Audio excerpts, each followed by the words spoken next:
How's it going, family? Let me know if you could hear me.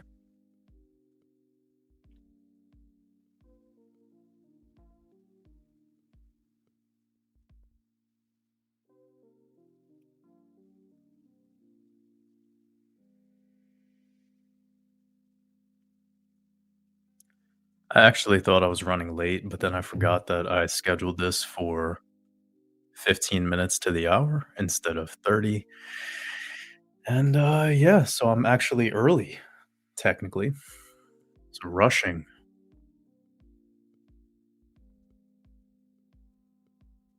Just trying to finish some almonds and Brazil nuts. Got to get your selenium up, you know what I'm saying? All right, hope you guys are doing amazing. Got about 100 with us, right on time. Sending you all lots of love. Let me know if you can hear me clearly. One second, actually.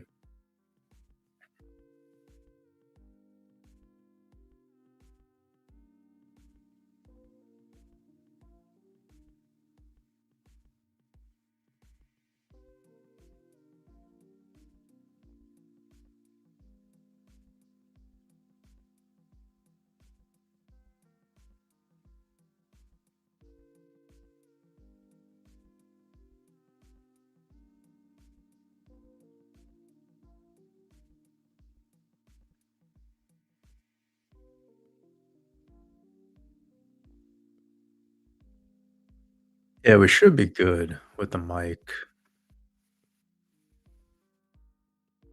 My sound cancellation software is not showing up right now, but whatever. Just gonna do it.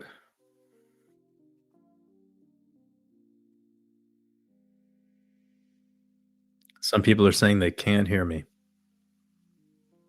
Some people are saying loud and clear.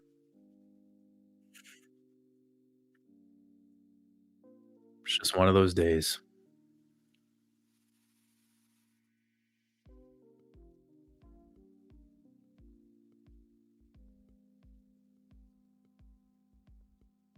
Digital Hutch, sending lots of love. I hope you're doing amazing. Appreciate you. Benny Coins, sending lots of love. The Gnosis will be dripping through the firmament in a moment.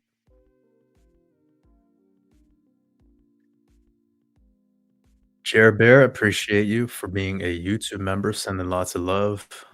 Everybody's saying loud and clear. That's great to hear. All right. Well, we're going to do what we usually do. Let's get some visuals going.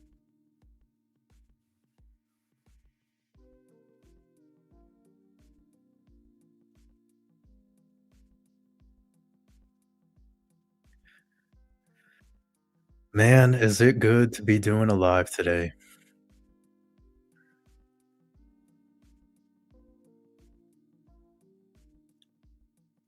Frogman says, missed you, Water. I miss you too. Appreciate you. Appreciate you showing up today. Gnet, that means the world to me. No better way to spend the rest of this snake year than with a stream of consciousness on Saturn Day. That's right. Young Woo, much love, gratitude, and respect. Cheryl Drew, appreciate it. Not Tom Cruise in the house. Hope you're doing amazing.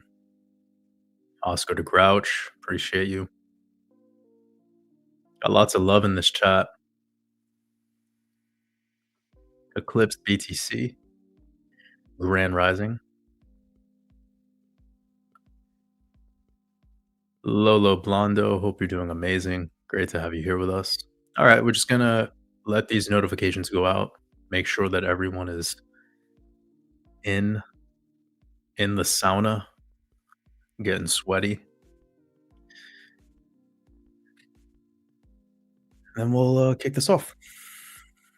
Hopefully, notifications went out. You guys were all told by the internet notification bots that this is happening. Only really happens about 10% of the time. The other 90%, there's a bunch of, you know,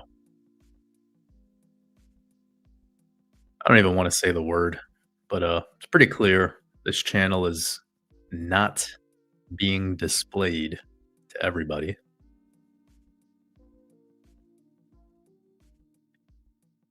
Rhymes with "addo," ends with "panned." But that's just what it is. It is just what it is. I'm grateful regardless, even if there's only 100 people with us.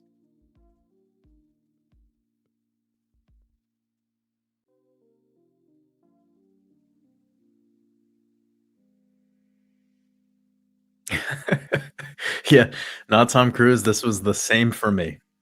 When that song came out and it had just the beat is so fire, like, unbelievable track. I wonder who produced that. I need to look into who produced that. I listened to that shit on repeat so many times. I didn't even really care about the lyrics so much at first, even though I knew they were batshit crazy, like, I didn't really pay too much attention to it. And then there's this one part where he's like, what does he say? He's like, "I voted for Trump, not Biden. Why'd you all go to that island?" Mamma mia, dude. This is the most unbelievable this is the song of the year for sure. Absolutely unbelievable.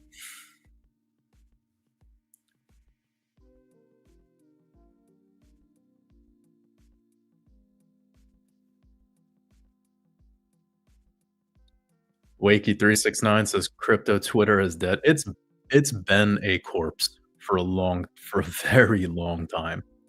If anyone thinks Twitter has any life force left in it, I'm sorry to crush your dreams, but that entire platform is active zombie mode engaged. I'm like I'm really just over the internet. I've kind of made it my specialty to be able to navigate these platforms and speak the way that I speak, but yeah, a lot of people wonder like, "Why haven't you been making as many videos this year?" It's like, "'Cause these platforms, bro." Like, and what is there to say? What is there to say? Guys, just look at all the crypto content that came out on Monday. The week before, the same people were, like, riding whatever narrative they were riding, you know? New Fed chair, this, and this, and then, like, Monday comes around, and they're all like, "Japan yen carry trade. We're dropping. It's over." And then literally the next day, the same fucking people are back making new stuff, disregarding the fear that they were pushing the prior day, and it's a new narrative, and it's boring. I don't give a shit. I don't care what Japan is, what Trump said. I don't give a fuck. I literally don't give a fuck. So for me, Twitter is like a Kanye opportunity. Like, it's just I wanna rain truth on every fucking person and just do what I do. And every day I'm waking up and I go on these platforms and people are like, "I'm so excited for the new Fed chair. I'm so excited." It's like, what slaves? What slaves? This is what they wanted with crypto, by the way. They want us all to just be, like, addicted to whatever is the thing that'll pump our bags. Does anyone remember what crypto used to be like? I think this is a good place to start this because it's not even talking about crypto, it's just talking about, like, the slave mentality that's clearly become evident. I mean, I'm, like, running out of ways to describe this. I don't even need to, but just to go down a trip through memory lane, crypto used to be about, like, anti-establishment, like, we run the system instead of them running the system, and now everybody's becoming, like, cucks for, like, BlackRock. Everyone's like, "BlackRock's gonna pump my bags if they buy like, new Fed chair pumps my bags, the new Trump is president, he pumps my bag." It's like, wake the fuck up. Wake the fuck up. Like, I'll say it slowly. Wake the fuck up. What do you like, do I need to pour liquid mercury on your forehead or something? Like, what is it that'll wake people up? I thought, like, this was about freedom, but the flex was always in the language, in the etymology, in the word spells. They call it blockchain. You've heard this a million times, chained to the block. I'm not trying to teach you guys shit. I'm just trying to get you to realize in real time what they've accomplished, and they never hid the word from us. So now everyone is just drooling over crypto Twitter and when the next YouTube video is gonna come out from their favorite influencer to tell you what is happening. Why is the price doing what it's doing? Like, go live your fucking lives, bro. Build some shit. Spend time with your families. Like, go do something. Go to a bar and talk to a woman. Like, just learn how to play an instrument. I'm done with this fucking platform, bro. Like, it's just boring to me trying to be like keeping up with the crypto world. It's so gay. Can we all just say it? Just say it in the chat, guys. Crypto is gay. Crypto's gay. The Fed's gay. Um, what else? It's all gay. Like, look at this. Just real quick. Look at this. Sorry, it's blocking. 1 second. Apologies.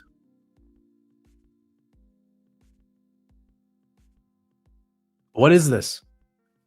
Mood ring? First of all, what the fuck is mood ring? What in tarnation is mood ring? Is like what in transhumanist, Zionist, accomplished outcome is this? Today's sponsors are Mood Ring. I am in a partnership with Mood Ring. They have given me $1 septillion to promote this piece of shit that you're gonna buy because you wanna feel the cryptos moving on your finger. You wanna be able to look at your finger and be like, "XRP is, $1.99 right now. Meh. Fart coins market cap is, 666 million. Yeah. Slaves. Slaves.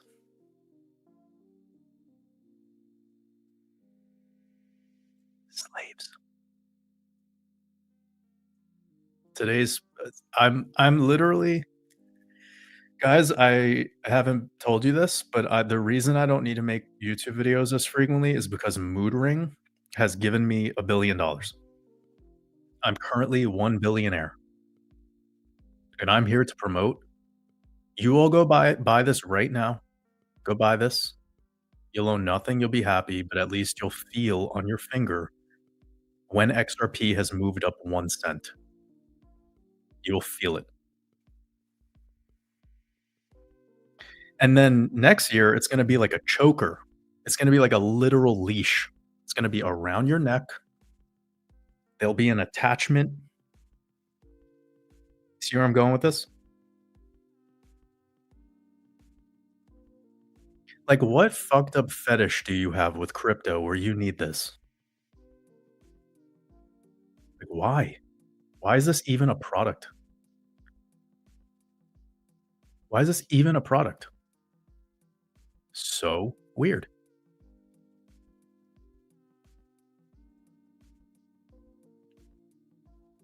All right. Well, now that I've set the tone for today and I've probably scared a bunch of people off, I've accomplished that at least. You all know that I am sponsored by Mood Ring. They've given me $1 septillion. How's it going, Clementine? Thank you for showing up and have fun in the chat today. I don't give a guys, I don't give a fuck. I've made it to the top of Mount Olympus and I don't give a fuck. Crypto is gay. That's the theme of today, by the way. The theme of today's live stream is crypto is gay. And by the way, I have no problem with actual gay people. If you're, like, into that, that's fine. No issue at all. It just, like, reminds me of that Louis CK joke. Do you guys like Louis CK? He's funny. He just, like, he made a great point about this, like, using the word and how, like, fragile we all are about it.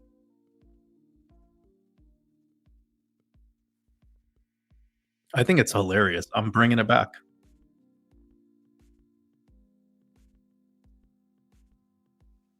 0 issue with gay people. I don't even care about trans people. I literally don't give a shit. Whatever you like to do with your body or your significant other, it does not matter at all to me. I don't care what food you like, what music you like, what I don't give a fuck. I don't give a shit. But crypto is gay.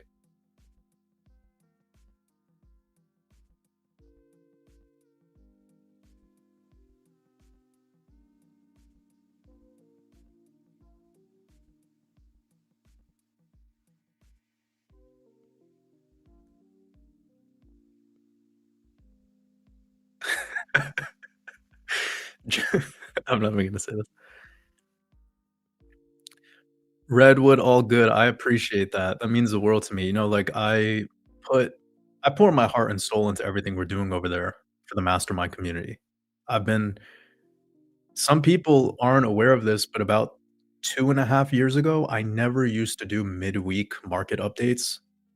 I would only just make my red pills, and then I would share some thoughts here and there on the Discord that's included with our mastermind community. But over the past, like, year and a half to 2 years, I've been pretty consistent, at least 1 to 2, sometimes 3 text updates per week. So, like, some of them are long form, long write-ups. So, I have my Sunday Red Pill podcast, and then I follow that up with at least 2 market updates. There's a lot of value.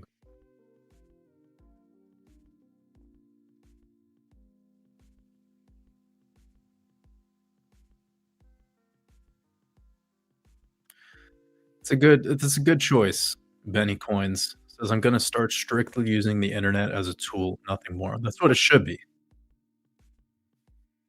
Like, everything is either a tool or a weapon, right? If we needed to be binary here. Like, everything, especially when we're talking about, like, the way things are going with artificial intelligence, the coming humanoid robots. We also have, obviously, everything else that's happening where, like, the standard concept of a job is being reinvented. The concept of a university and higher education is being reinvented. All of this stuff is gonna change. So you must tap into what this whole internet thing is and everything that's to come with the Aquarian economy, including blockchain. Learn how it could be a tool for you. And that's the purpose of my channel.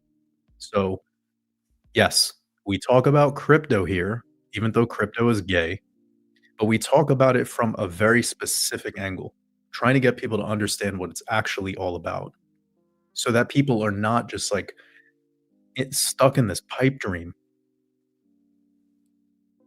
Like, they actually understand what wealth is, the concept of it, the philosophy behind it. Like, that's the purpose of this channel. That's always been the purpose of this channel.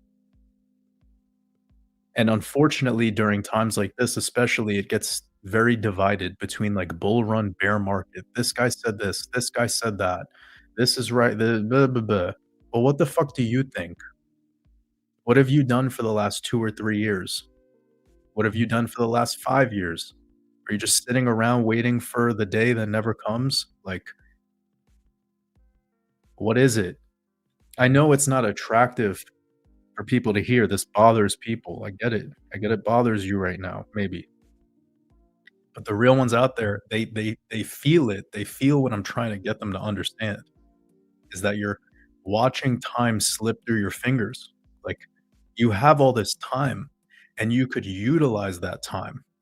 You could transmute the infinite doom scrolling that you do. You could transmute that doom scrolling into taking action. You can become more of a conscious consumer. And no, it is not being a conscious consumer if all you're doing is watching conspiracy content all day. That is not how it works. You must acquire skills and also prepare yourself for the way things are gonna start to go. Like, it's already kinda started pretty clearly since the end of the C-19 scam, but furthermore, people have been sitting on their ass now for the past 3 years since the world has reopened and just fucking blew it. Like, I don't know how else to say it. I know it sounds harsh, but it's like, that's why people get so reliant on, for example, even people like me, where we have a skill of forecasting how things might go in the future, but it's like, that was never even the point of all of this. There's so much more. There's so much more to life. There's so much more to what you're capable of. See, let me remind everyone of this, if you're feeling this sounds a little bitter. I think you're all fucking amazing. I think you're all highly capable. I think you have an insane amount of potential. If you made it here and you've especially if you've made it through the last 15 minutes, your potential is fucking immense. It's all about tapping into it, transmuting it, turning this lead into gold. Like, let's fucking do that together, guys. We got this.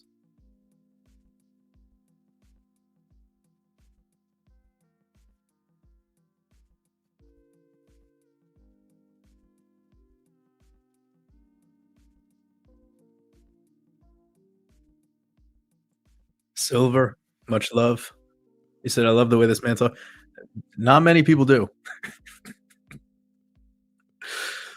Some a lot of butt hurting lately, and I only know this recently because I've had people coming after me being like, "Oh, man, your last 2 live streams, like, I came here for the crypto content, you're not talking about crypto."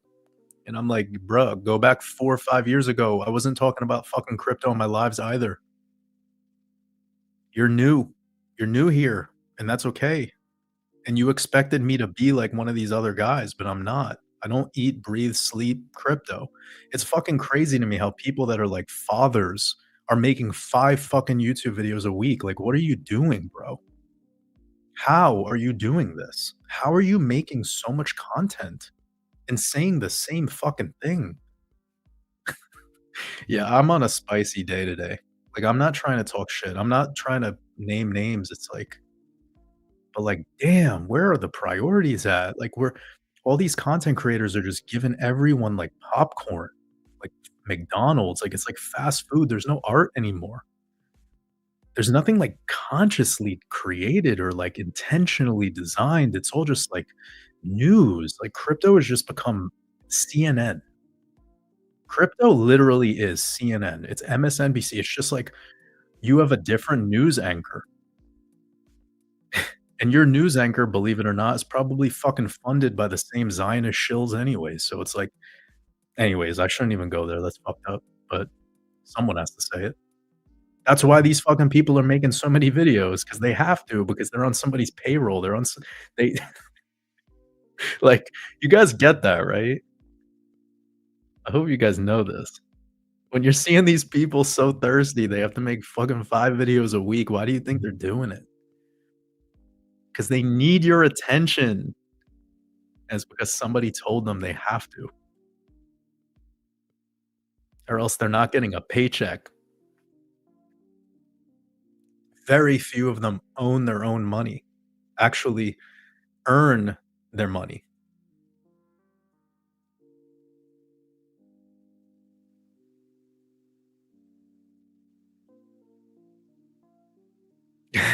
Phil Rutledge. Today's sponsors are NASA. I pledge of allegiance to the flag that the Earth is a ball spinning at 1,000 miles per hour with curved water. I promise.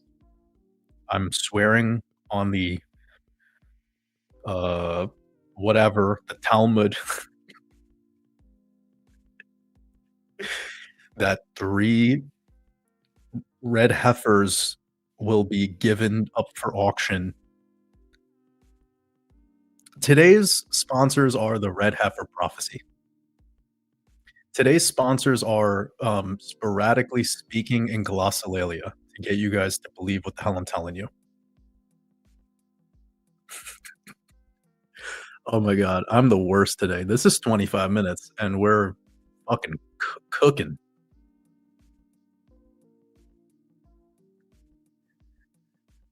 QZ, much love. Appreciate you sending lots of love, man.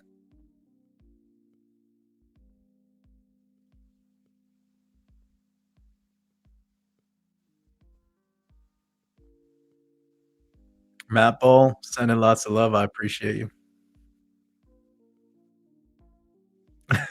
Cliff's BTCs. Well, so you're not alone.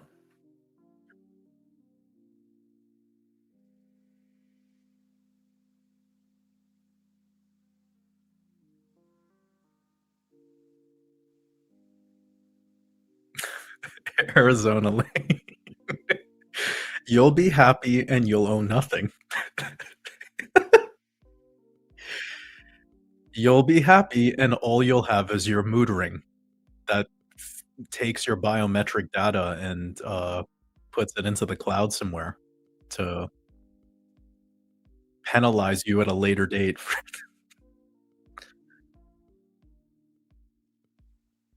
Yes, that's correct.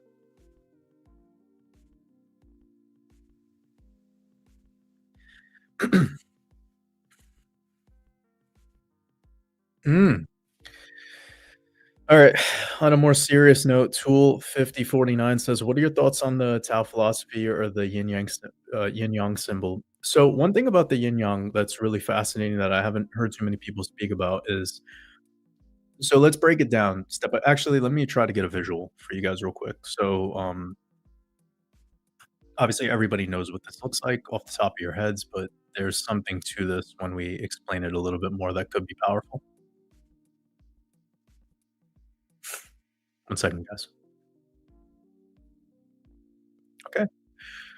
Obviously, this is what we're talking about. Move it up a little bit. All right. So the idea here is that you have the concept of duality merged. You have the dark and the light. Typically, we're using the dark and its relationship with the moon. Then we would use the light and its relationship with the sun. However, you want to look at this, sun, moon, day, night, you're diurnal creatures. You sleep at the night. You take action during the day. You heal during the sleep, brings you back to equilibrium, and it starts over again. And what I want you guys to realize about symbolism and why I'm starting this whole idea this way is because this is a physical concept. This is when you're here in the matrix. There's zero spiritual about this. You only have day and night. You only have sleep and wake state. You only have that stuff if you have a body, if you have a central nervous system. So always think about symbolism in that regard too. So in order to have dark and light, you need to have sensory, right? So this is about being alive. This is about being in a body, first and foremost. And I feel like that's very important because a lot of people, when they look at symbols, they always want to say, well, this is a spiritual symbol. How? Why? Explain. And then they're not able to, right? They just say, well, it's like Buddhists and these guys and that guy. Blah. It's like, okay, well, what if what if you are just purely energy then? If you're purely in energy state, purely ether body, how do you have this? You don't. So this is symbolic of the dark, the light, and their merger. But also another to go a little deeper, it's about the light within the dark and the dark within the light. Now we start getting into intention, right? Some people do certain things that are seemingly positive, but it's for benefiting them, not necessarily benefiting the other. This is where it starts to get a little bit more philosophical. We could go very deep there, but then it now requires context, it requires examples, and maybe throughout today's live chat, some things will come up and then we could philosophize about it. We could talk about the ethics or whatever. But one other thing now you wanna do when you are looking at symbolism or when you're decoding is now add motion to it. So, naturally, the first form of motion you'd wanna do is you'd wanna spin this. You'd wanna turn it like a clock, right? And what happens as you turn this and as you increase the speed, you'll actually notice it just becomes one big gray blob. So it all becomes one. So that ultimately adds another layer where you start to expand more consciously and understand, like, okay, we have the dark and the light. Then we also have the light within the dark and the dark within the light. And then we also have the concept of motion and time and movement and momentum. And now it has animus, it has life, it has prana. When you become more aware of these things and you start to embody these truths, you make up more space for compassion. You're able to compassionate better. You're able to be more in relation to everything as opposed to experimenting with everything. We talk about this a lot, that most people aren't in relationships, they're in experiments. And that even obviously goes for the most obvious, like the sexual relationships that we have with our partners. A lot of the time, unfortunately, those are experiments. And the reason they're experiments is because you're the one that gets to set the terms and conditions and the fine print behind all of your conflict that you have with the other. So it's very purely in duality. There's no unity. When there's unity, you have that thing called relationship. And that relationship concept could be within all connected to all things. Like, you'll literally get to the point where at one time where you were walking in the middle of the night to go to the bathroom and you stubbed your toe on the couch, and you once would look at the couch and be like, "Fuck," and you'd get mad and you'd scream and you would immediately start believing that you'll have pain in that toe tomorrow. See, that's you're, like, experimenting. What you could be doing is realize that it slowed you down, it corrected your posture, it made you better, actually, in this very odd way. Thank the couch, be accepting that your toe is actually probably gonna become more resilient instead of hurt. See, you immediately start spell casting yourself when you get into a problem, and you see what I just revealed there? How you can go from experiment to relationship. Realize that everything is here for you, not against you. Everything is trying to correct your journey. So all of your loss, all of your so-called problems, all of your so-called mistakes, they are not any of those things. They are making you better. This is why when I speak here during these lives or even in my content that I create, I don't give a shit what anyone is gonna start judging me with or if they're gonna think I'm right or if they're gonna think I'm wrong. None of that, because I know the intent behind what I'm doing, and I know what I'm here to do. I'm very clear in that vision. There's not one bit of me that's uncertain, and I'm unwavering in my vision and what I'm here to do, what I'm here to accomplish. And I'm very grateful for anyone that aligns with that. So the whole point here of waters above, actually, the whole concept behind waters above comes back to this.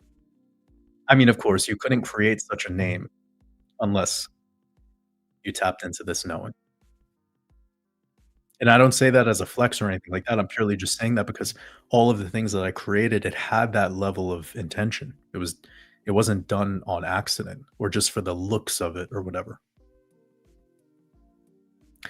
Oh, and then you asked me what are my 3 favorite Tool songs.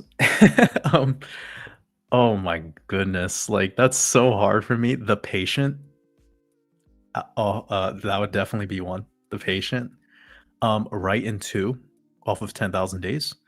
Um, like, I at first didn't love their new album, the newest album called Fear Inoculum, but God, there's something about it that I'm starting to love again, and you wanna know the reason why? It's because there's just not so many bands anymore, right? It's a lot of electronic music now, a lot of even AI creative music. I mean, of course, there's gonna be a lot of AI creative music, but, like, a lot of just no musicians. And, of course, There's always new musicians coming out of the woodwork. There's always a lot of talent, and there's a lot of stuff that doesn't make it to the mainstream, so there's probably a lot of stuff I just don't know about naturally, and a lot of the stuff that I was listening to, maybe a lot of those bands have moved on, they don't make music anymore, etcetera. So there's always that, like, at the end of the day, I'm not actively listening to music as a profession. I'm doing what I do when I'm doing here, and I'm building a platform, by the way, which maybe I'll touch on a little bit later today. But point that I'm answering to is like I'm not somebody who just listens to music all day. I can't. I'm and by the way, I don't love listening to music in the background because I'm a musician myself. So I like really consciously listening to music. It's very hard for me to listen to music and work, which might sound funny to some people, but when I work, I try to reduce noise. And what I mean by that is anything that could be distracting to me. But because my relationship with music is that I love music. Like, when I listen to a song, I'm listening to, like, the hi-hat or the kick drum or the bass line. I'm listening to all these little details, and that's the way I am. I'm very detail-oriented, so it's tough for me to do the type of work that I do and then also simultaneously listen to music 'cause I'm a firm believer that multitasking is doing multiple things shittily. If I just wanted to say it directly. Like, I don't believe in multitasking, and I don't believe anybody who's great or successful multitasks.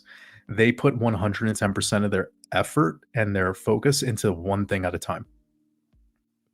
So, anywho, that's a side conversation, but that is stuff that I think will be very fascinating to talk about here throughout live streams because plenty of people have sort of been suckered into this idea that multitasking is virtuous. Multitasking somehow gives you better results, but it doesn't. It absolutely fucking doesn't. When you watch somebody just give 110% of their energy and focus to one thing, that's where the excellence is. Anywho, so yeah, I was talking about the latest Tool album.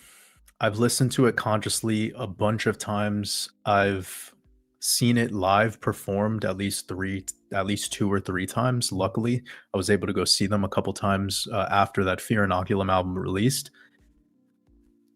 And I like want to pick a song from that album. Like Descending, I really like. Invincible, I really love. Pull up the lyrics to Invincible because they're really good.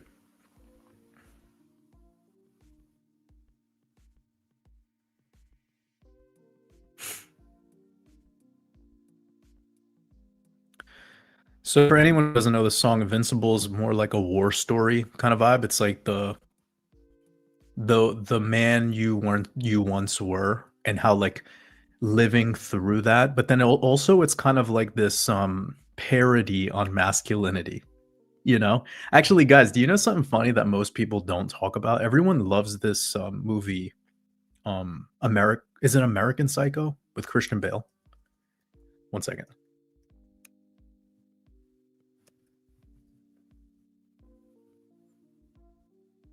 Yeah. Everyone loves this movie. Um,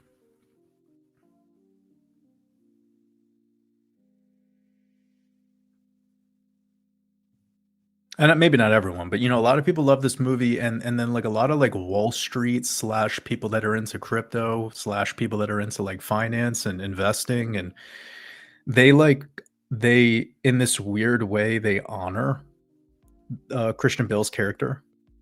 I forget his. I haven't seen this movie in a long time. Oh, Patrick Bateman, is that it? Yes. Okay.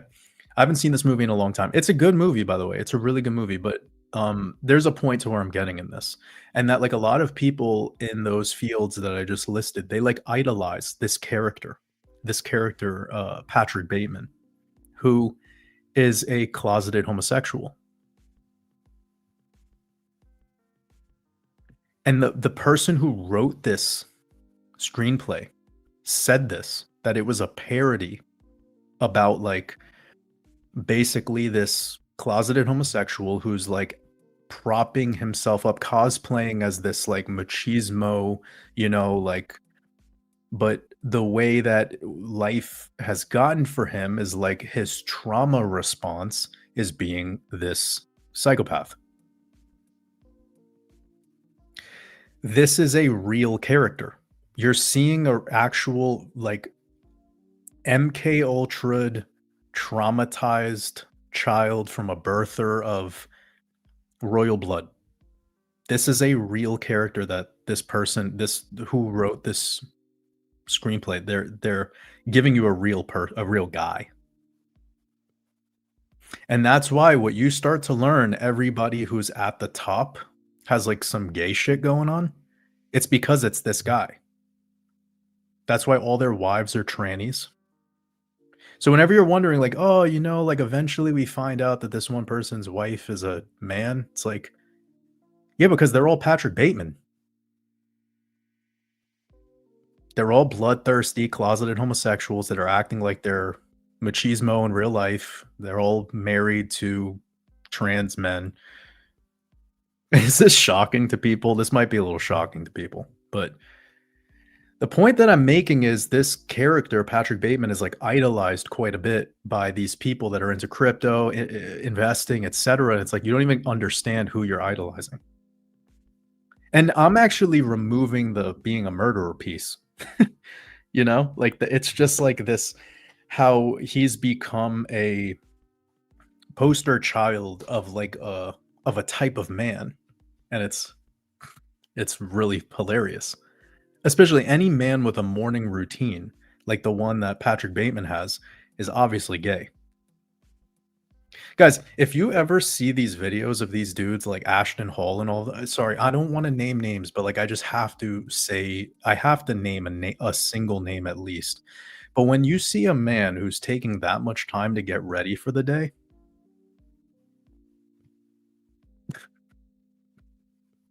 like, dog, just put on your clothes and leave. Like, what are you doing? How cringy is this? Just put on a t-shirt, leave that, nobody cares. Homie literally puts clear nail polish on. Like, who the fuck puts nail polish on?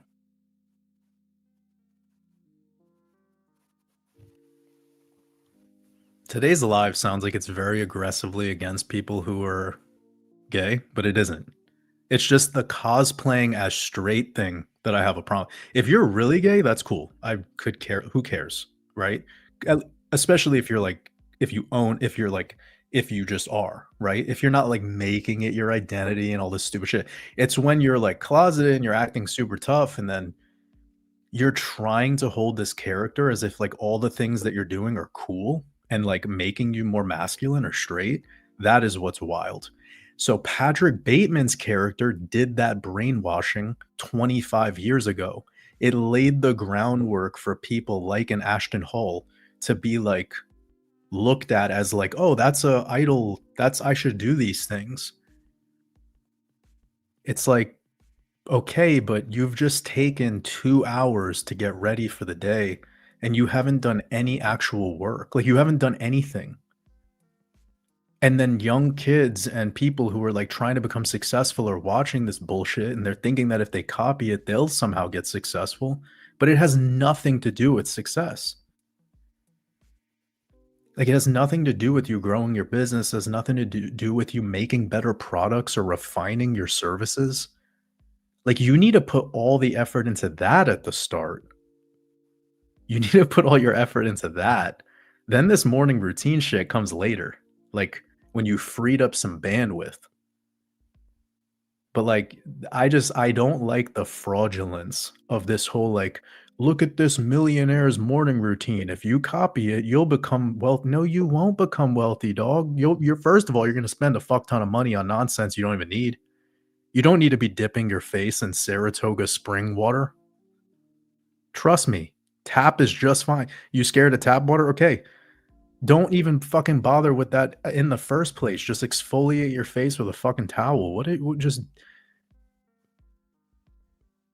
we doing? What are we doing? What are we doing? Coming back. Good tangent. This song, Invincible, is actually parodying people who are masculine. People who like are pretending to hold that role of being this masculine archetype when they're actually inside starving for validation and starving to be respected, starving to be valuable to others because they haven't accepted themselves. That's what this song Invincible is about. So that's what's so hilarious about it because the title is called Invincible, but it's revealing to you this archetype that's clearly struggling, right? And the lyrics are perfect.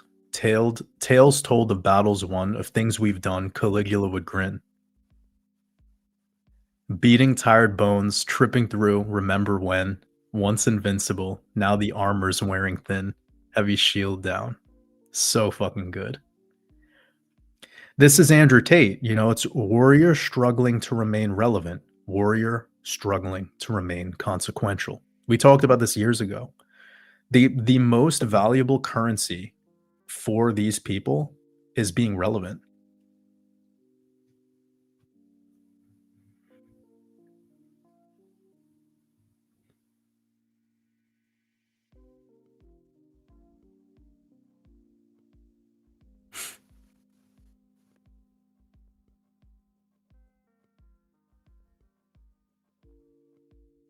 So yeah, I mean, it's hard to name like top 3 songs of a band that you really admire. And there's so many great songs, you know? Like there's so many great songs from that band that have a lot of meaning to like they hold special meaning to me over the past 20 20 plus years. I love that question though.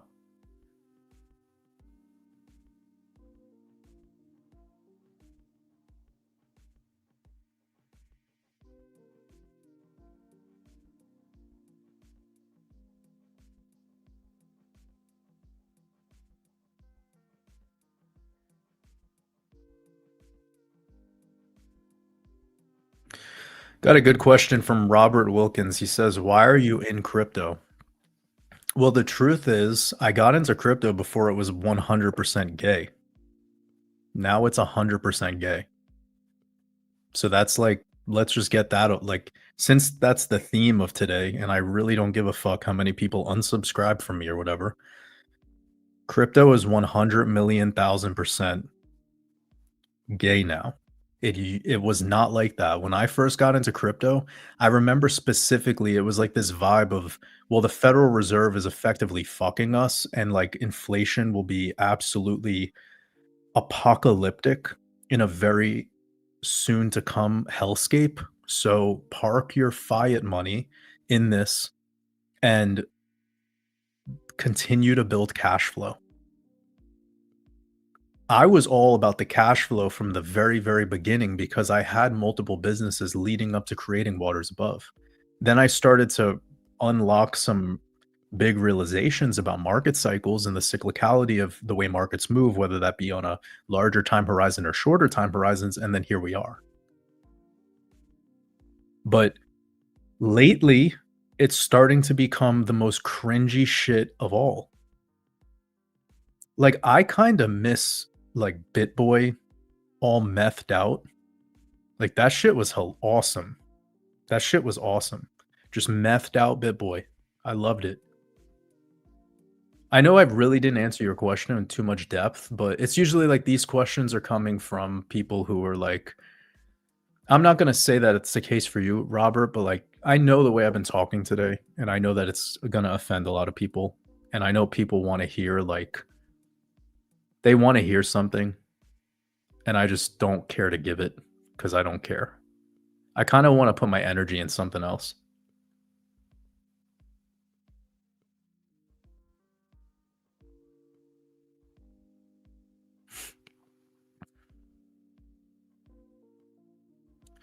You know what's interesting about this concept of not using crypto? No one uses crypto.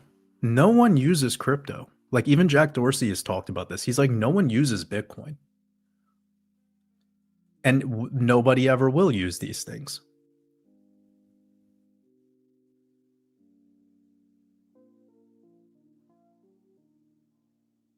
Somebody reached out to me like quite recently and they were like, "Hey, I want to pay you in crypto for something." And I was like, "Bet." And then they were like, "But I'm not sure if I should give you the crypto now because I know the crypto is going to go up."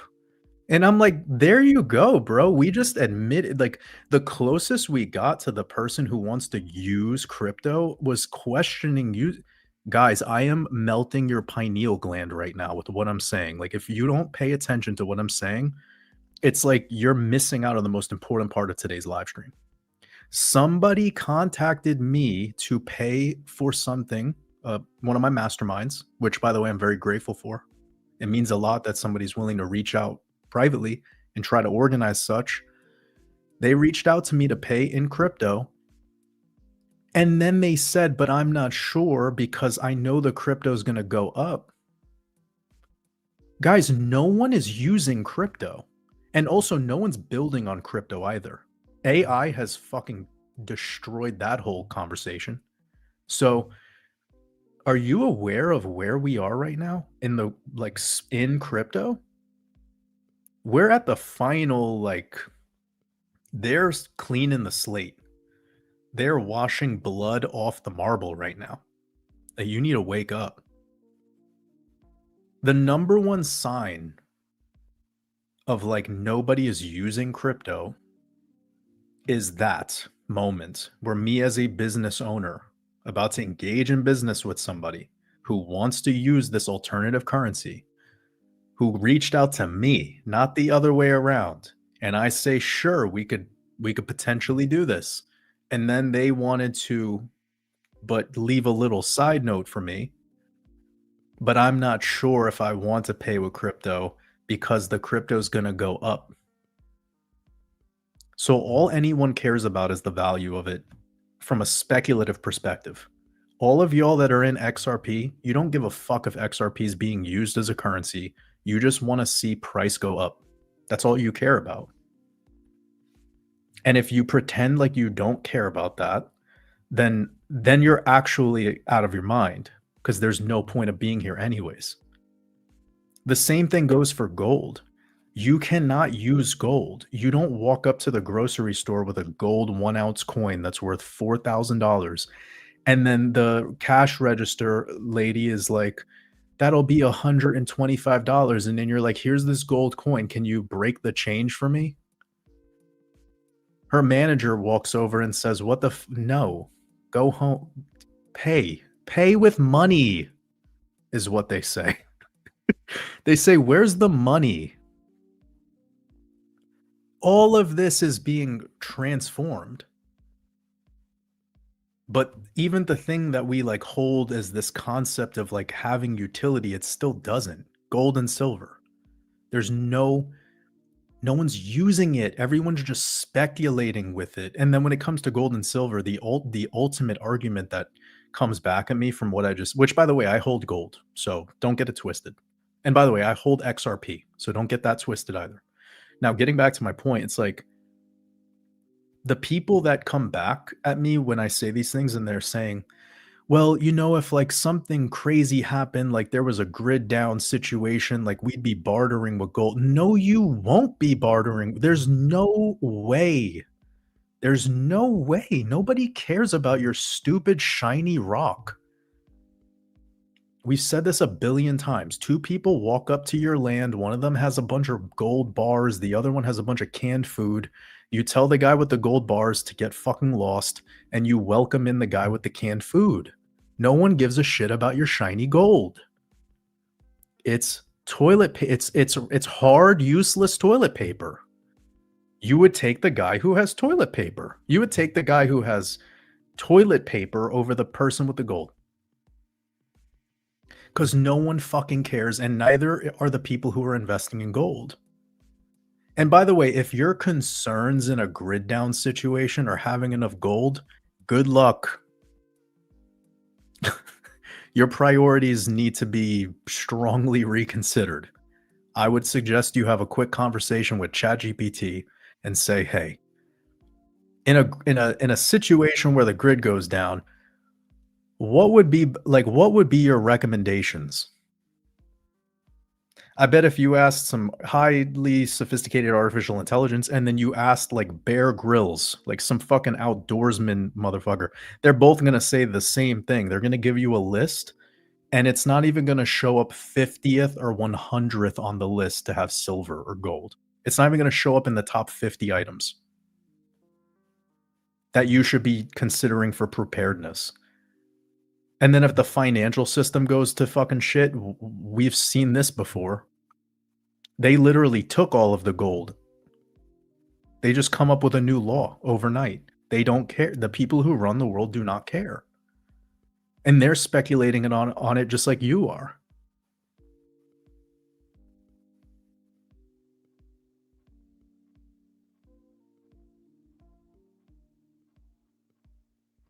Anyways, let's keep it moving. Study with Matt asks, said you were the one that okay, about apple cider vinegar and Patreon. I have apple cider vinegar with food rather than taken separate. Do I get the same benefits? It's okay, let me finish the question. You said also, how can I get rid of constant clearing of my throat? So the constant clearing of your throat is just mucus.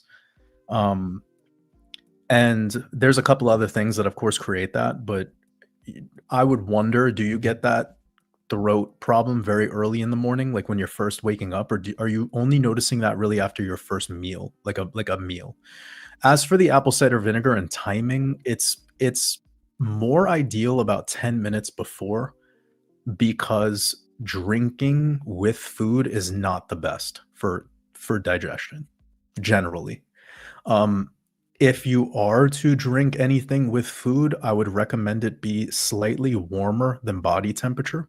So kind of like warm water with apple cider vinegar. And then I would also recommend sipping it. Like no eating a bunch of food and then drinking a bunch of water and then eating a bunch of food. Don't do that. So this why it's more advantageous to just not eat and not drink and eat at the same time. 10 to 15 minutes, ideally 15 minutes before your meal, consume the apple, like a tablespoon of apple cider vinegar, and then wait a little bit. And like guys, I could be very helpful here if we want to talk about insulin resistance and its utility there. But just to answer your question, Matt, typically drinking and eating is not ideal. But if you are ever going to do it, I gave you a little bit of a hack. And now another thing that's another little hack is a pinch of salt in it is even more helpful. So never pure water. Obviously avoid beer or cold things. Wine is really fascinating with food because wine is typically, well, I know there's sometimes we get chilled whites or chilled rosés or chilled orange skin contact wines and etc. But like a red that's been sitting at room temperature, it's a very common thing to do with a dinner. And people don't even realize that they're actually not doing such a bad thing. Like, so there's some things inside of the wine, like resveratrol and some polyphenols. And, it's a fascinating thing how some cultures do certain things that are insanely good for keeping your blood sugar under control, preventing cortisol, and just having better digestion. And they do these things by mistake. It was up until we all started heavily relying on like refrigerators and all this other stuff that you start seeing these breaking these habits that have been always happening. So, for example, Matt, the the benefit in the apple cider vinegar is just acetic acid. So you could get this from many different things. One little trick that I give to clients is a spray bottle of balsamic vinegar, of real balsamic vinegar. Just spray that on some vegetables. You don't even need to have a lot of it. Just spritz the spray of apples of the balsamic vinegar or pomegranate vinegar too. This is very good on some vegetables before your heavy part of your meal. And this is a very good hack to help with digestion and preventing the insulin spike, the glucose spike.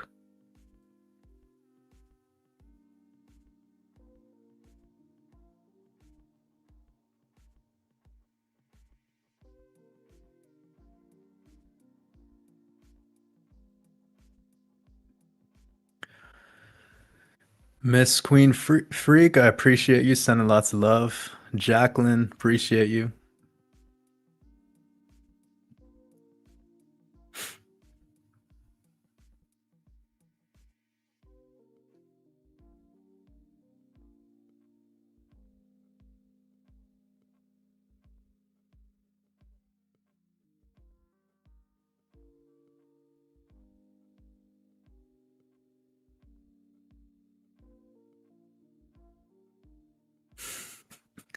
Shit. Sculavino got me. He said, "Swear on your mood ring." You guys are legends.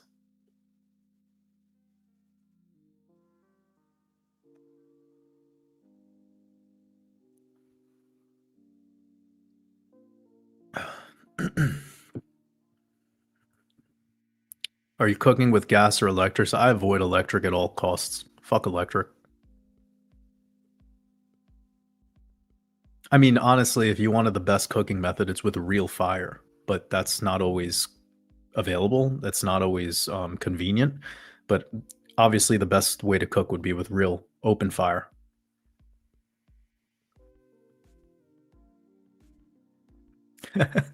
I once says, "You believe we live on a spin?" Yes, we believe we we live on a spinning ball. Buzz Aldrin is my great grandfather. Um, what else? Everything NASA says or does is fact, and you should all believe it. What else? Um, yeah, that's all I gotta say. We live on a spinning ball. Planets are real. I swear I'm not a Fed.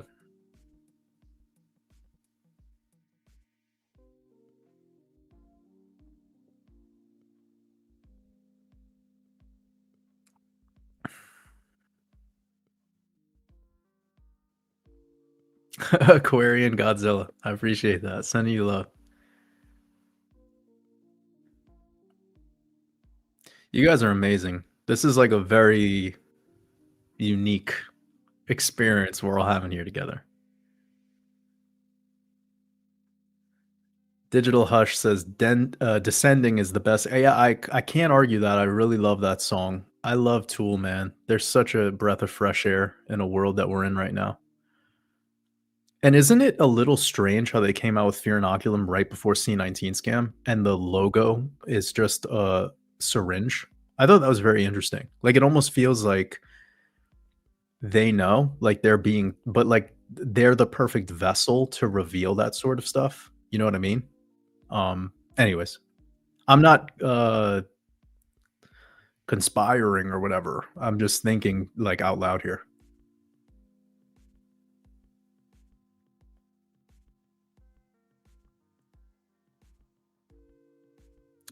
Patricia Moore says there is no such thing as multitasking.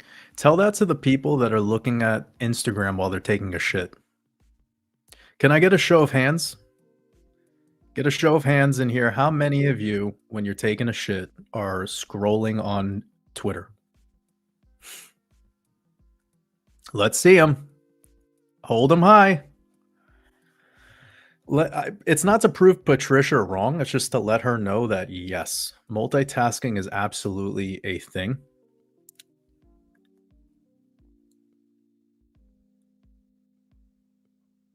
Eastside Pirate makes a comment about The Big Short as another example. Yeah, that's... Well, it's obvious that Michael Burry is a Twinkle Toes.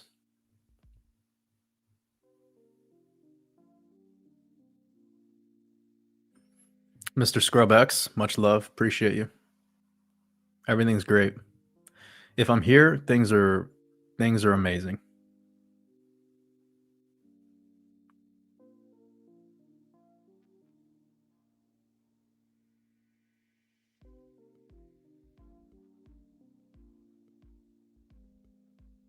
What were we talking about before? The morning routine. BU863 said manicures and pedicures aren't gay unless you call them manis and petties.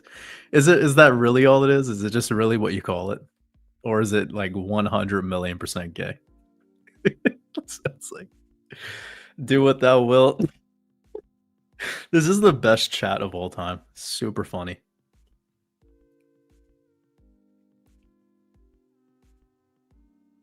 Yeah, that's how Cruz said. At least dip your face in harmless harvest coconut water. That's how you know you've made it.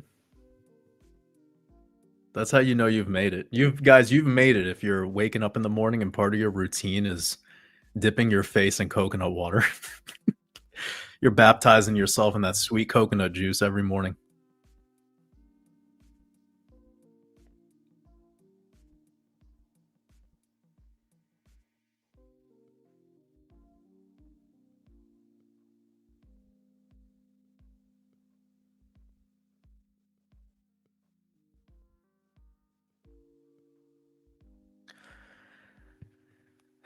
Martin C. Third 891 says, Waters, love your videos. Anytime line when you Logan and Archaic.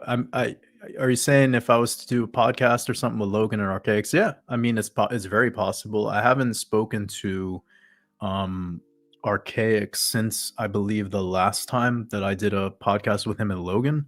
I haven't actually spoke to Logan in some time. I need to give my homie a call. Um I'm not sure. Nobody's reached out to me to try to organize that. So I see that Archaics is very busy. Like he seems to be putting out a lot of content. And I'm the complete opposite. I don't put out any content. So I don't know. I think that's more of a Logan and Archaics thing. Like they have to sort that out. And then if they want to invite me on, then I'll do my best to make it. I'm in a very interesting position right now with Waters Above because I'm in the process of creating my own platform. So I will start talking about that more and more as things progress because that platform officially launches on the 1st of January. So on the new year.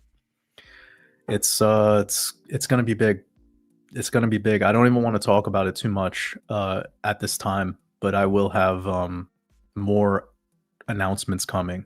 A lot of people over the years have been feeling a certain way about things like Discord or communicating on Facebook or X, or even now you're seeing things like Meta slash WhatsApp slash Instagram, which are all like part of Google now.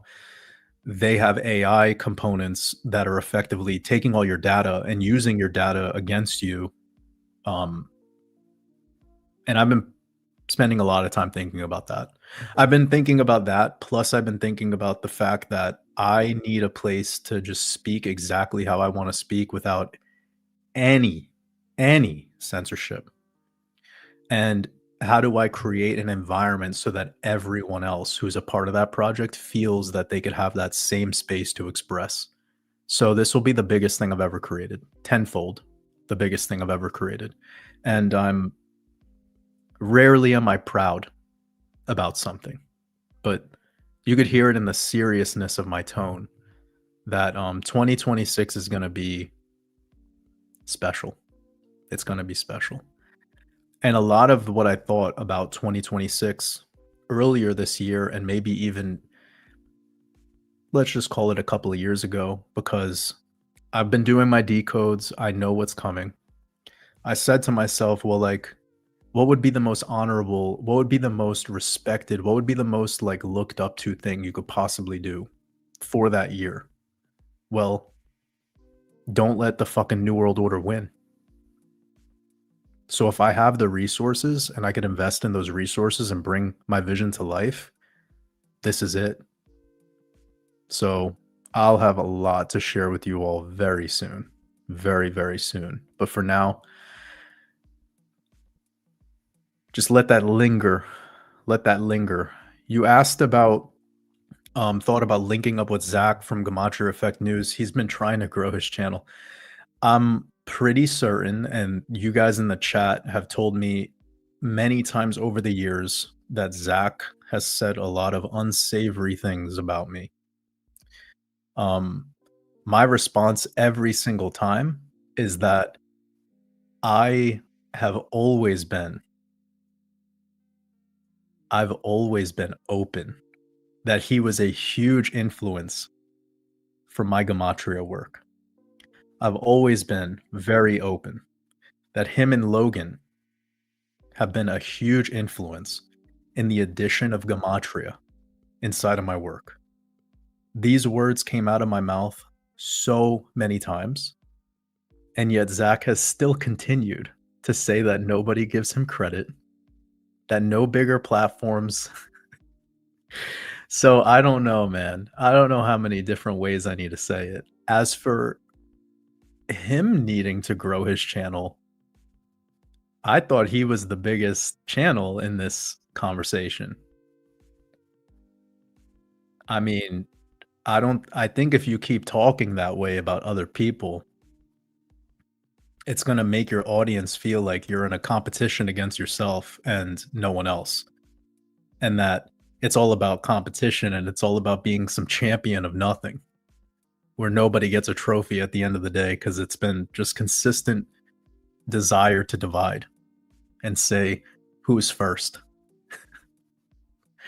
So what I do in these situations is I say Zach was first.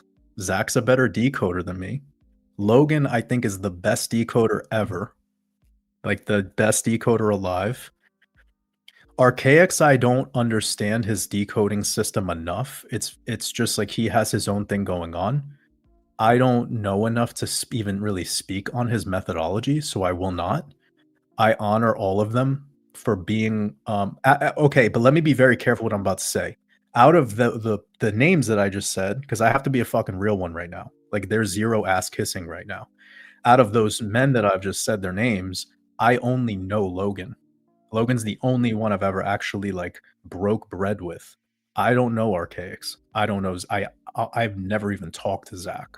So as for what goes on in their worlds and what they are representing, and I just don't know. So I'm speaking purely in ignorance to any of that. Because some people come into my chat sometimes and they're like, did you hear this person did this or said that? And I'm like, bro, I'm worried about my own fucking life. I'm worried about my family. I'm worried about my people. I don't give. You think I'm gonna invest my energy into what other people are doing or once did? I Who the fuck am I? I'm not playing that game. I'm staying in my own lane. I'm building worlds out here. Real men don't concern themselves with what other men are up to. That shit's gay. Hella gay. So I'm very clear on that. I don't know enough about what everyone is doing with their business or what they're doing with their communities. I don't really care. Zach wants his flowers. I've given him multiple bouquets on several occasions. He seems to not really want to accept those. So he's the first. He's better than me at everything. Logan is the best decoder alive. Archaics does great work. Very intelligent. I don't personally read books at all. So Archaics, I know he is very, very well read. I am Patrick Starr. I live under a rock. I don't know shit about shit. Everyone gets to be the king. But what's a crown to the clouds? I'm fucking waters above, baby. I'm not worried about who's number one.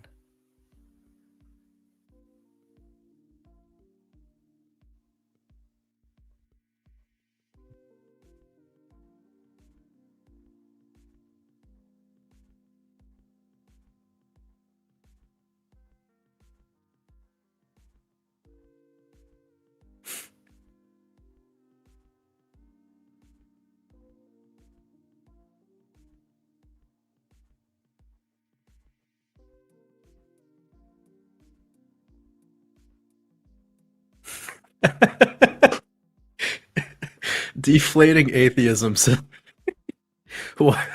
Water saying crypto is gay is a bottom stick.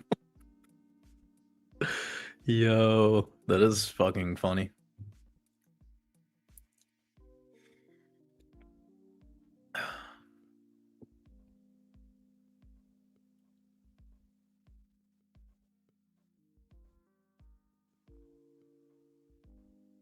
Red Bull vodka, yeah, everything beats gold in that situation. Literally everything. Fucking tampons, baby diapers, soggy rolls of hand paper, used towels, everything. Everything. Literally used dirty towels have more utility than gold in that situation.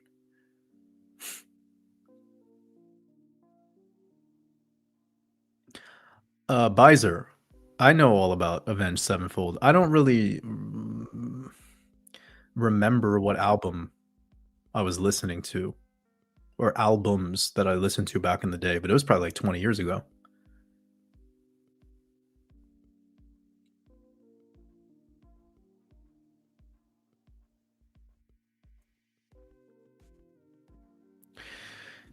Got a comment. Gold is as real as it gets. Doesn't mean it's more or less valuable than food or person. But I get you. I get you. But the problem with gold is that a majority of the gold that is in circulation that real regular people have is impure gold. It's all 14 karat or less. It's bullshit. All the gold that most of you guys have is not 24 karat gold. Like, I get it. If you have gold bars or gold coins, that's obviously different. You're going to see that it'll be stamped and it'll say 999, whatever, you know. I get that. But still, your ownership of that is a very small sliver of like what's out there.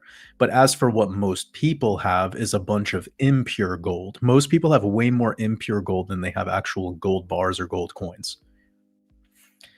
This is part of the Zionist scam, getting people into jewelry. You ever think of how that was named? No offense. I don't have any issues with the tiny hats. But the thing is that they're selling you on impure gold and then they say this bullshit that it's soft. That 24 karat gold is soft. I own multiple pieces of pure gold. It is not soft. That's a fucking lie. That is a lie perpetuated by the people who are selling you gold, silver, diamonds, platinum, all of that stuff. Because they're giving you impure versions of it all to turn it into this dog shit jewelry that you couldn't even possibly melt down and get the value worth after. So there's so much to the conversation, and the fact that you can't even prove if gold is real if it was stamped with the 0.9999. You'd have to have equipment to melt it down and test it. Oh, and by the way, you want your mind blown? Go take a gold coin or a gold bar and dip it in mercury, and let's see what happens to it. Guys, gold is fucking useless. Like, this is gonna hurt so many people's feelings.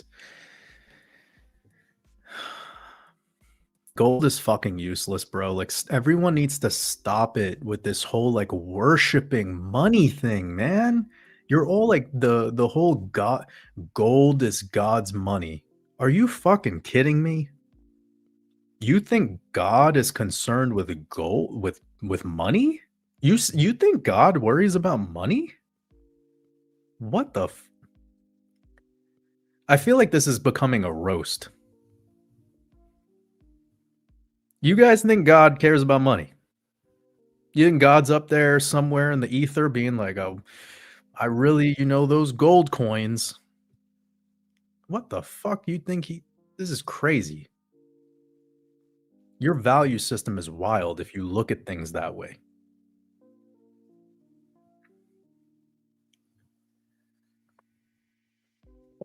God's money. That's like the most Zionist shit I've ever heard in my life. Daddy Zion won because Daddy Zion sells you diamonds, which are fucking absolute scam, sells you it on an impure gold ring on a 14 karat gold piece of fucking trash, and then sells it to you at a premium, got you caught up in this marriage scam. I'll keep going. These motherfuckers sell death. They sell death. They sell cremate. They sell the fucking box your body's gonna get put into. They sell the embalming. They got you at birth, life, and death.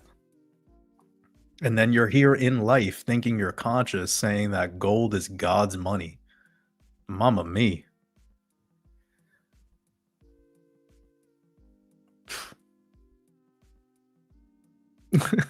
Arizona Lane, the goal here is to get us to feel, whether that be laughing, maybe some of you are crying, maybe some of you are like fuming. You're like, this fucking guy. I was trying to have a good Saturday. I thought he was going to talk about Cardano, and now he's fuck. You know? It's like a mushroom trip that you clicked on by mistake.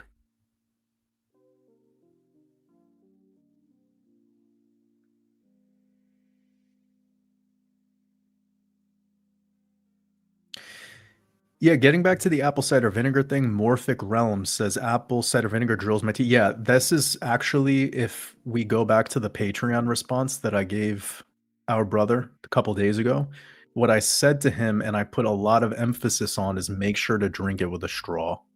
Bamboo straw, I even said. So yeah, that was definitely something that I included. It's a truth. One other thing is there's ways to get apple cider vinegar in pill form and supplement form, but I try to avoid that. It has the acetic acid, so it does that part, but it doesn't.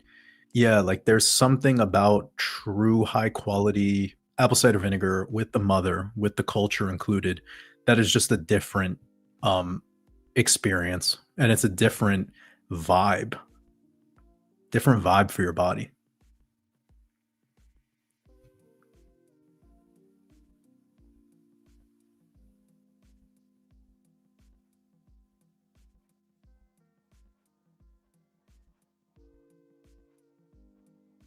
One of my favorite parts, Buzz Aldrin things is that clip. I remember one time I showed this video to my mom. I was like, "Yo, mom, check out this video of Buzz Aldrin telling a child that we never went to the moon." It's the fucking funniest thing of all time. The way he says it too is so hilarious, where he's like, "The reason is because we didn't."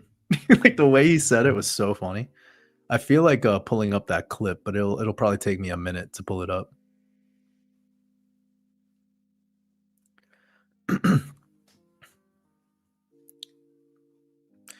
Renato, Bacteria 556 says Tool is gay and then follows it up with Deftones is better. Well, it's not a competition, right? I think competition is gay. Deftones is a dope band, so you're not gonna offend me with your opinion. Deftones is definitely incredible. Like, Chino Marino, what a fucking scream on that guy. That song Hexagram is like one of my favorites. Like, when I'm feeling a certain way, like when I'm feeling a certain way, I just put on that song Hexagram by Deftones and I just like, yeah, I just feel it. It's so good. At the end, when he starts doing this like huffing, like this kind of breathing, syncopated breathing part with the vocals at the same time, it is so fucking like silky, like it is so good. That band Deftones is up there with all of the great bands. So I'm in full agreement of that statement. Study with Matt regarding ACV as salad dressing. Of course, yeah, it's totally fine. You're just really getting you're getting the acetic acid effect in the process of eating the food. It's still fine. Okay. I'm making my way through this chat. It's been an hour and a half. I love you guys.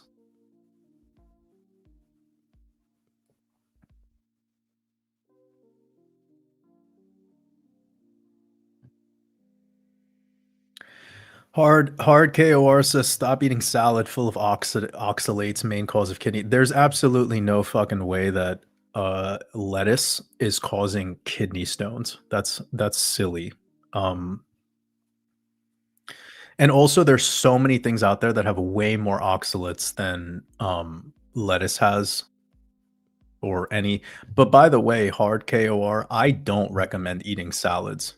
I don't recommend um It's kind of feeling like a waste of food. The only or like a waste of like yeah, okay, I gotta be careful when I say that because sometimes people like salads, like, it's just a food they enjoy, and if you're working with a client that's obese or diabetic or, like, there are ways to just get them to start changing their food types and get them to eating in ways that naturally create a environment that's restrictive in caloric intake, which will then lower their body weight, which will then make the reversal of diabetes start to occur. So like it's like very multifaceted. But I never think of one main approach. These statements are just fucking crazy. You're not getting kidney stones from eating lettuce, dude. or tomatoes or cucumbers. And then salad is just a vague term. Like there's places where their salad is like a fattoush or it's yeah, like it's basically just chopped up cucumbers and a bunch of parsley and some lemon juice and a little bit of sea salt and maybe some olive oil. That's not going to give you fucking kidney stones, okay? It's a silly statement.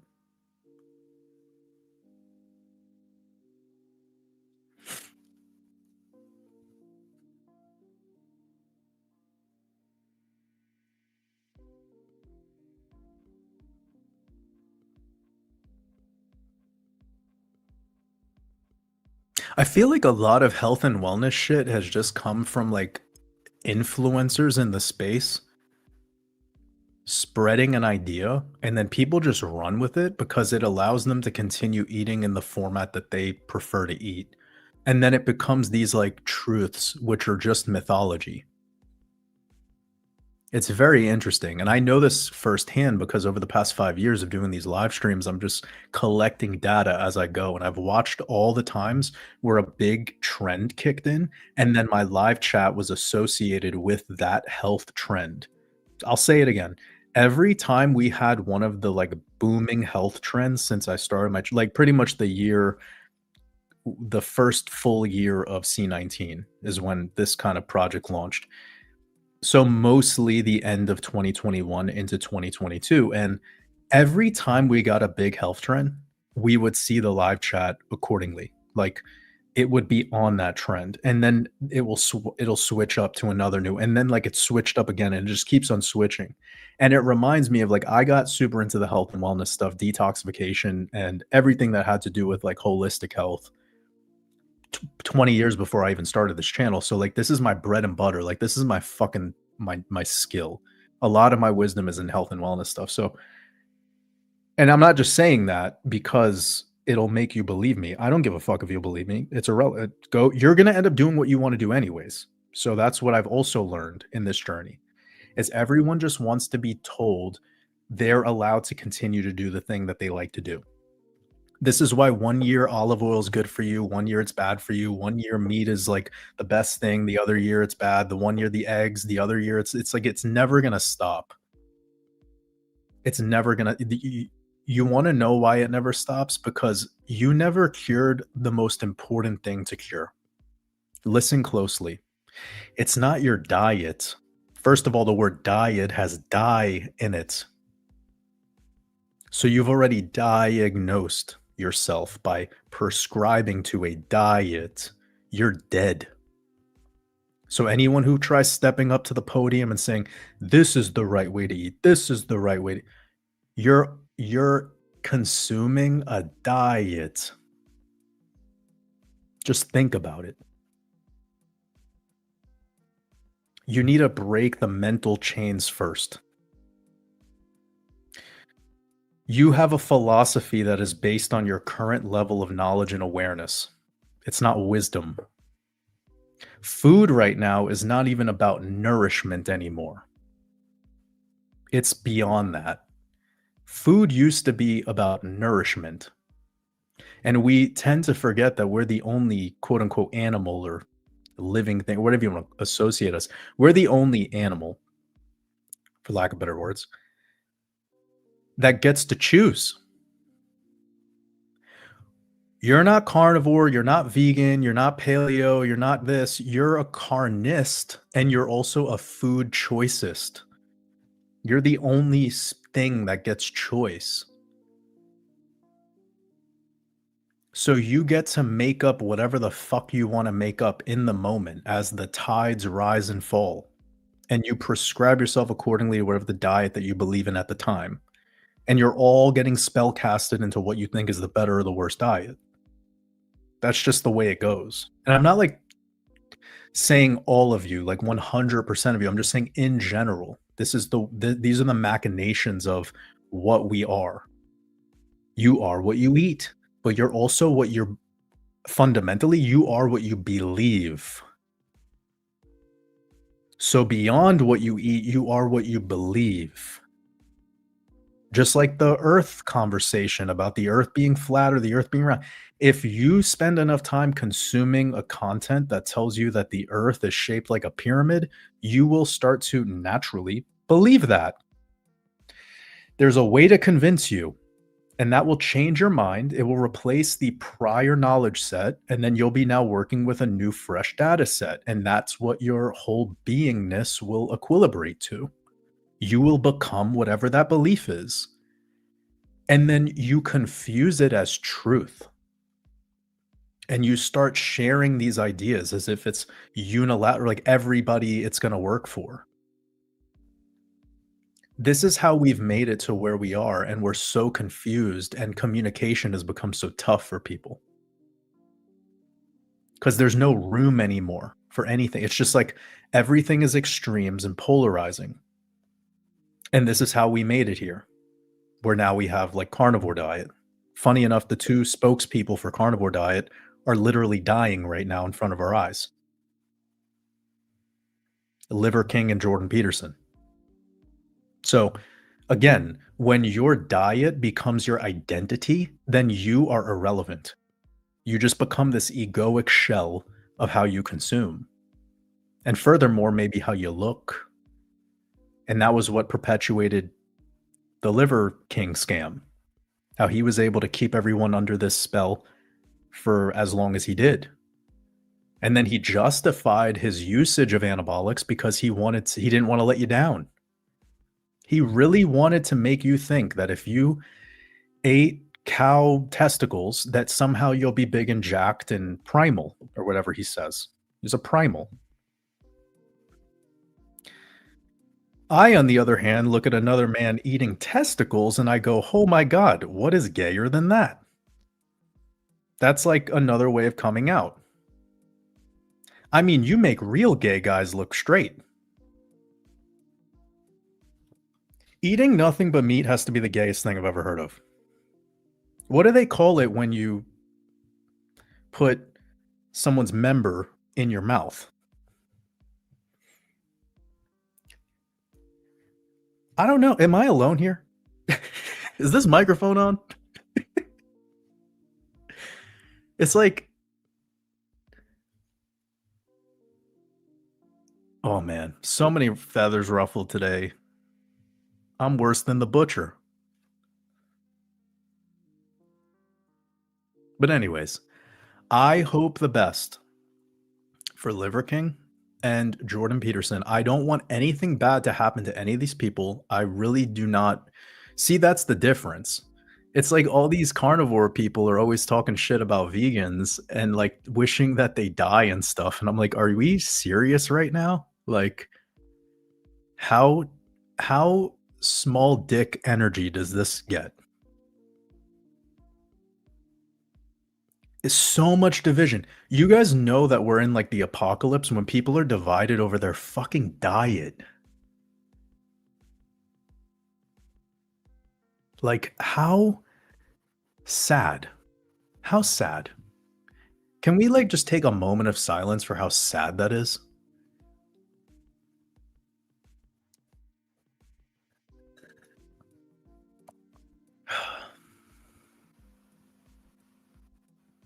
And I know people right now are like, but I'm a carnivore and I love, he's wrong. He's wrong. I get it. It's like when you're told you're in a cult, the number one response mechanism to being told you're in a cult is that comfortable little place that you found in your belief that coddles you and keeps you safe every day is being challenged by somebody who's telling you that it's just belief. It's not it's not what you're consuming at this moment and the way you're believing you're consciously consuming it. It's that you are not aware of the alchemy here. It's elementals. Okay? You guys understand that animals are scared when you murder them. They know they're going to get murdered. So, what happens when you're scared is you have a boost of adrenaline which means that your blood is now saturated with adrenaline. You have what every so-called truther talks shit about the Illuminati for, this thing called adrenochrome. Well, that is inside of your meat that you eat. There's no such thing as like kind a kindly murdered grass-fed cow. That is psychopathy.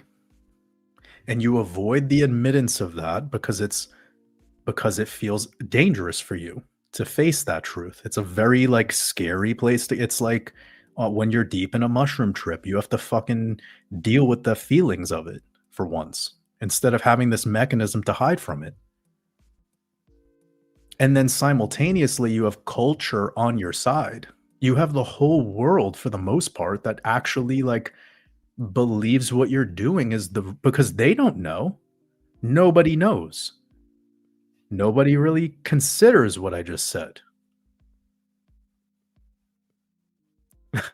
Like nobody. And then again, I'm expecting the chat. Well, what are you, a vegan?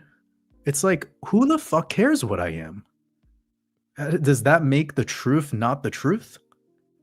I'm sorry, but when you murder an animal, it's gonna feel, when it's about to get murdered, it's gonna feel scared for its fucking life. I'm not trying to say that it'll make the environment better or this, that, or the third. You're just consuming adrenochrome. So get the fuck off your high horse. And the same thing goes for the vegans out there. Shut up too. You shut up. You're not saving the earth. You're not making the. It's all bullshit. We're in a matrix, guys. This matrix is driven by truth and only truth, and that is all. You have to tap into compassion and awareness and become consistent. Become consistent. It's the only thing I would ask of you.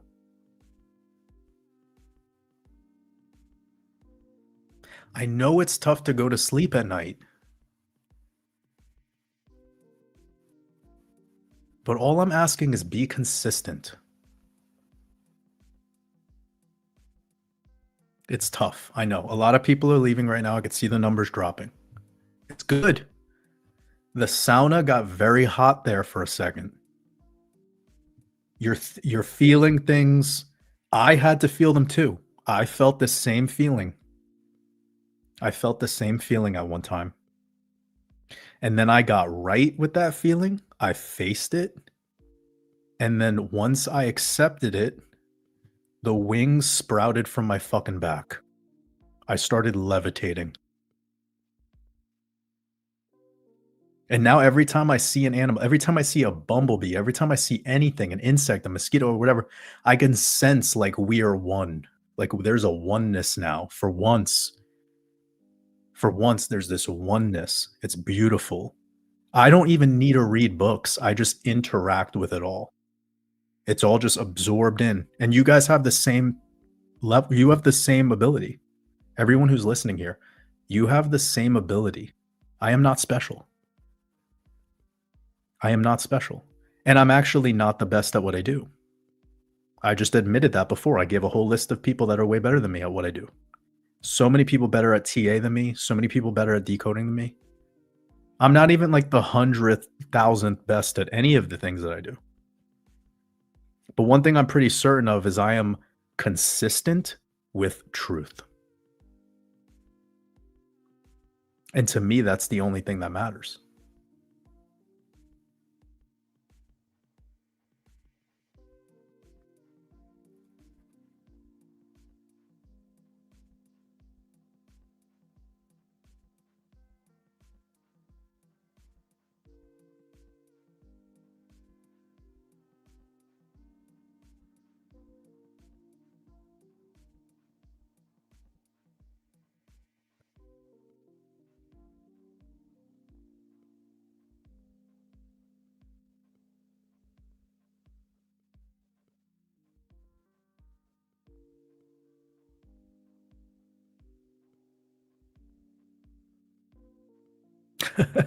Eclipse BTC, this is not the first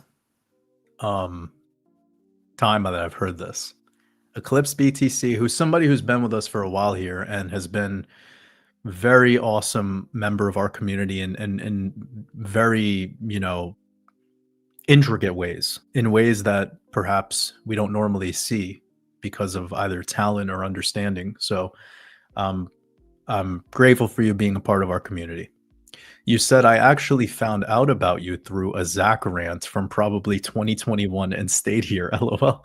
I mean, I'm not trying to do that to him or his community. I would never wish that. This is why whenever him or his community have come over to my world to attack me, I've just been like, I'm not sure what you're doing. Like, your guy's winning apparently. Like, he likes this battle. I don't battle. I'm just I'm bored.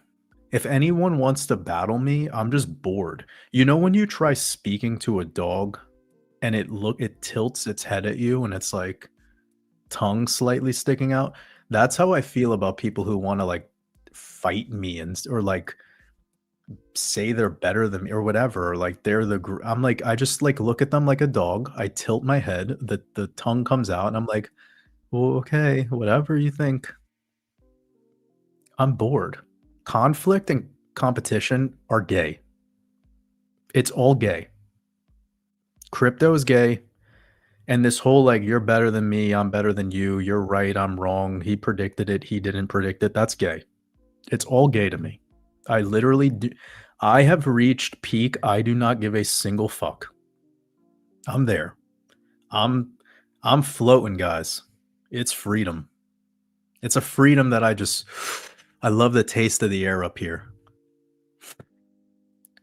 It's nice.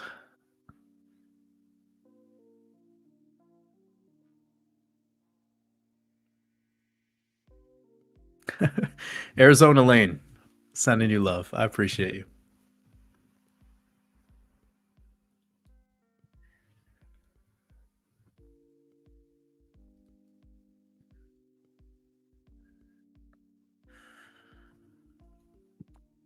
Wow, we're about 100 million minutes into this. It's been a long one. I'm having fun.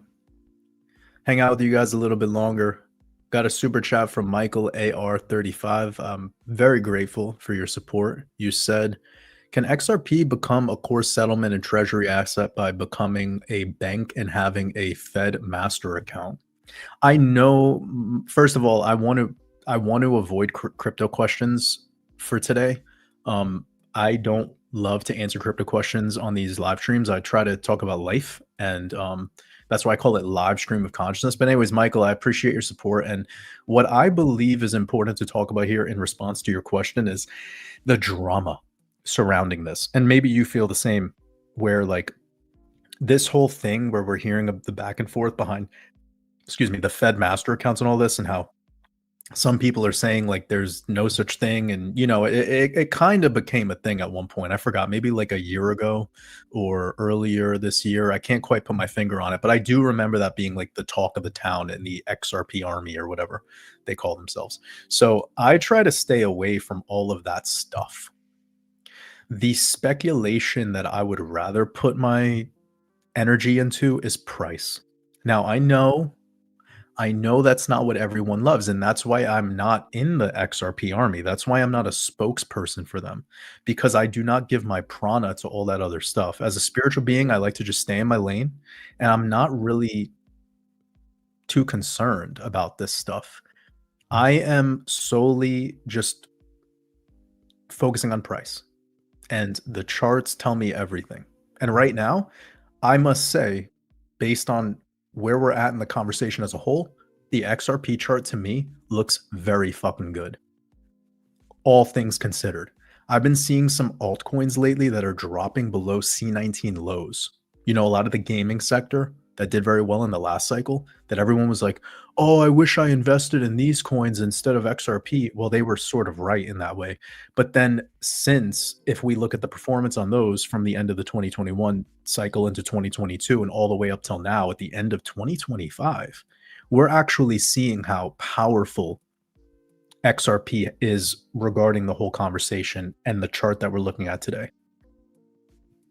And it's taken almost a full year for some other projects to catch up to what XRP did last year. And also something that's fascinating is HBAR and XLM are not looking as strong as XRP either right now. So for me, I am very glad that I decided to build a majority of my 2023 through 2024 investment thesis around building a massive XRP bag. And I didn't need to shill it during the process. I didn't need to make a million videos to convince anyone of that. I even remember de-risking some of my Bitcoin for more XRP before that crazy move that it made from like 40 cents to like $2, whatever. And people were shitting on me back then. And they didn't understand what I was doing. They they forget that I bought my Bitcoin at $8,000. They forget. So where did I make more ROI? You think holding it in Bitcoin? Or that move from it spending 30, 40 cents for 2 years or so and then moving up to the almost $2, $3 range? Like, anyways, none of that matters really. At the end of the day, it's all about strategy. It's all about you doing what is best for you. And I don't really think this surrounding conversation with Ripple is as important as some people make it. And I think, unfortunately, a lot of people, and I'm not going to name any names, but when they start giving out these calls where they're like, this, because of what Ripple is doing and the ETFs and this, that, and the third, that we're going to see a insert XRP price because of all that stuff. That's where I say, I don't like that. Because that's not based on anything. That's just based on speculation and kind of like fantasy. I already talked about this ad nauseum for the 2 years leading up to the end of this SEC bullshit. You guys can go back and watch that stuff. It's funny, a lot of the people who are newer to my work that don't understand the time horizon that we've been keeping up with XRP, they forget, or they don't actually, there's nothing to forget, they don't know that we were tracking this SEC case since day one. And we never once made any claim. I've never once made any claims that the SEC case being over would do, or any developments in the SEC case would do shit for XRP's price. And that was true time and time again. And the biggest price expansion that we saw in XRP in the midst of all of that had nothing to do with the SEC case and Ripple. It had to do with that pivot right there post-election on that FOMC meeting, the post-election FOMC. And we saw the narrative start coming in. So it was a wait, and then a release. But if you look at the XRP chart, you can see it released because it was inevitable. The release was inevitable because it was trapped in this trading range for a very uncomfortable amount of time. And at the time, did we see Monero or Zcash pop off? No. So what we're realizing right now is that none of these like narratives that we give our energy to really matter. It's that everything as we speak is going through a balancing act over the past 3 years, and it's not the typical cycle that we saw in 2020 to 2021 or 2017 to 2018 or even the cycle 2013 to 2014. It's just not the same.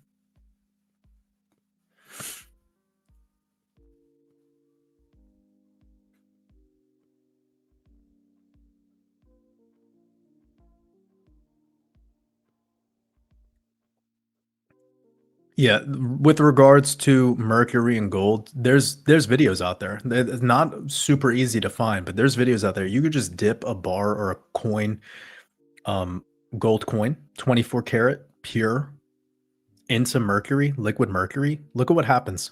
Look what happens.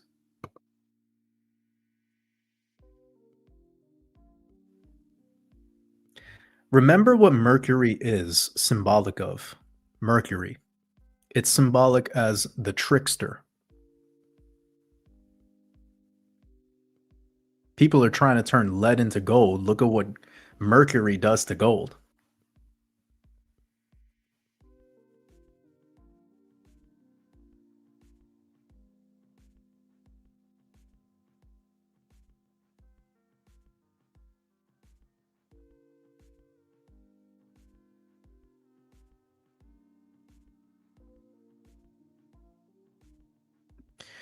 Anonymous, mouse. I mean, I think we made the point earlier that that's not a truth, like, the last part of what you wrote. So for the people that are just listening here, um, they're saying, "Bro, gold is useless. You're right for utility, but it's scarce. That's why, and it has a tangible value if doomsday will co." My whole point was no. During doomsday, no one will give a single shit about gold. Period, end of story. The first thing people are gonna be concerned with doomsday is, what does my bank account look like? That's the first thing. People are gonna care more about checking in on their bank account than they're gonna check in on, like, their grandma or their cousins or their nephew. Let's really think about, guys, did you not watch Leave the World Behind? Like, this is a documentary. In Leave the World Behind, do you think Donnie or whatever his name was, the character played by Kevin Bacon, do you think that he was concerning himself with gold? Homie had shotgun, medicine, like, ammunition, fucking food supply, bottles of water, like, there ain't no gold. No actual prepper gives a fuck about gold. You're wasting your money. You could be, unless you're a unless you're a multi-millionaire, like, you're doing really good financially. That would be the only time where you get some shiny rocks. Because maybe if your gun runs out of bullets, which, by the way, I don't condone violence, I don't condone any acts of terror on anyone. So, for disclaimer purposes and for the algorithm, I'm not trying to be that guy. But let's just say in a scenario where your gun runs out of ammunition, maybe gold can be a blunt object that you crack over someone's head. Maybe that. Like, or if you want to be super bougie, you can make bullets out of gold. I don't know. But you can't drink it, you can't eat it, you can't fuck it. I mean, maybe you can, technically. I take that back. Technically, you could. You can make like a gold dildo or something, okay? So for the ladies out there, but the funny thing is the ladies out there know that I'm right about everything with regards to this gold thing. Like, it's always men that are like fighting me tooth and nail about this shit. It's hilarious. Because women have actual compassion. Like, all the women, like, the funny thing about this channel, like, what's really fascinating about this channel is that if you were to look at the analytics, it's an amazing ratio of women to men. Most crypto channels, it's just a bunch of, like, I don't know why so many women are attracted to my channel, but I think one of the reasons is because I speak to that reason and that compassion, and that's what they have too. And what do I mean by all of that? Well, in the event that the world started going to shit, the women would instantly start caring about people. They would start caring about people. Men care about things. That's different. Women care about, see, women in the matrix that are asleep, they care about things. They care about materialism. But still, even the most asleep women on this earth, if something goes kind of wrong, they're so much more compassionate, so much quicker to align with, like, the humanity of the moment than a man ever would. And maybe that's happening, hormonally for a reason, for, like, a protective and that's fine. But yeah, still coming back to this grand point about the gold thing, I have no problems with gold, but it's just this belief that in a shitty situation, somehow gold has utility or it's gonna be used. I can't agree with that at all. I can't even agree with that, like, 1%. I just don't think you've tabletop exercised this in your imagination, and it might be time to, for everybody. Like, for the people that feel like they're like, because guys, this is the thing, just admit it. You got into gold the same way you got into XRP or any of this stuff. You were convinced. Just admit it. Guys, can we all start with that? Can we end today's live stream with just the grand admission? You got into crypto and you got into gold and silver and whatever because you were convinced. Somebody had to convince you that it made sense to do. And then when you join the cult, you have to make a decision. Like, are you here to defend it and have pride behind it? Or are you here to just treat it like it's something happening in the background? Well, what happens with really researched people is they join the community of it all. You know, they're like the gold bugs or whatever they call themselves.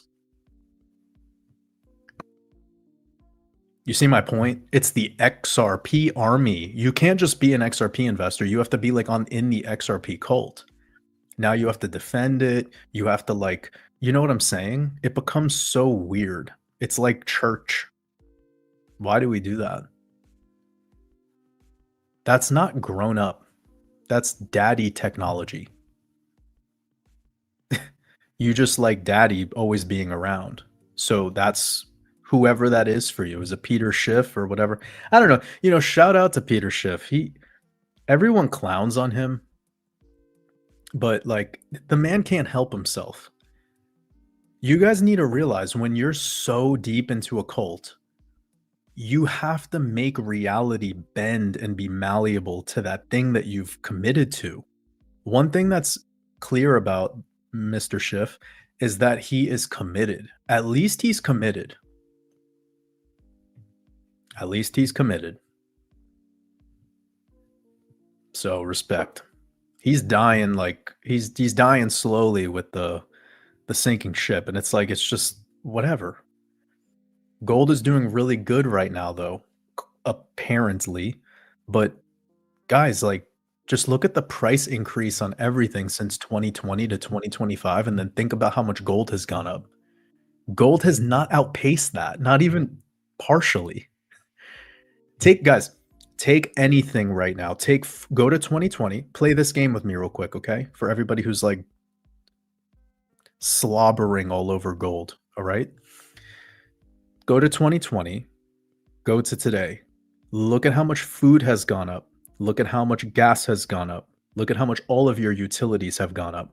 Look at how much plane tickets have gone up. Look at how much housing, rent, Airbnb, subscription services. Tell me that is all not at least 200 or 300% more in those 5 years. So your gold did nothing. Even with it going up so much, like this is why I did very well on gold. I got into gold at 1800 and I don't even like flex because I'm like, it doesn't even matter. It doesn't even matter. The system is too fucked. It's the inflation is too destructive. You're never going to get out of the trap if you're waiting for the gold or silver boom. And even most of the time, crypto is in the same situation. You have to learn how to make a business. You need to learn how to generate cash flow. You're going to need to learn how to generate cash flow. This world we're moving into, guys, it's like it's not going to matter if gold keeps going up because the prices of shit will just keep going up. And then look at the premium you're going to get hit with if you try to sell the gold. You're going to get wiped. You're going to lose like 20% easily. So then it doesn't even matter. The only time this matters is when you're working at scale, like serious scale. But I'm sorry to break it to you, like even if you have under $100,000 worth of whatever your local currency is in gold, you're not winning in this game. You're actually making your life more of a burden because if we were to do some quick maths, if we're to work out the numbers here of $100,000 in US dollars divided by what is gold, 4,200 right now per ounce. Okay, gold is 4,200 pretty much. Okay, so now you have 23 ounces. You don't even have, yeah, okay, so you have 24 ounces of gold, let's just say, all right? Like now you have to protect that. Now you have to put that somewhere. By the way, just for anybody who's aware, we go into a grid down scenario. The world goes to shit, which I don't believe, by the way. I don't think that's coming anytime soon. I'm not a proponent of that idea. I don't speak any of these things. I'm just going through the simulation with everybody for the people who believe that day's coming and then justify their gold investment with that. Okay. So let's go back. You have your 24 gold coins or whatever, your shekels. All right.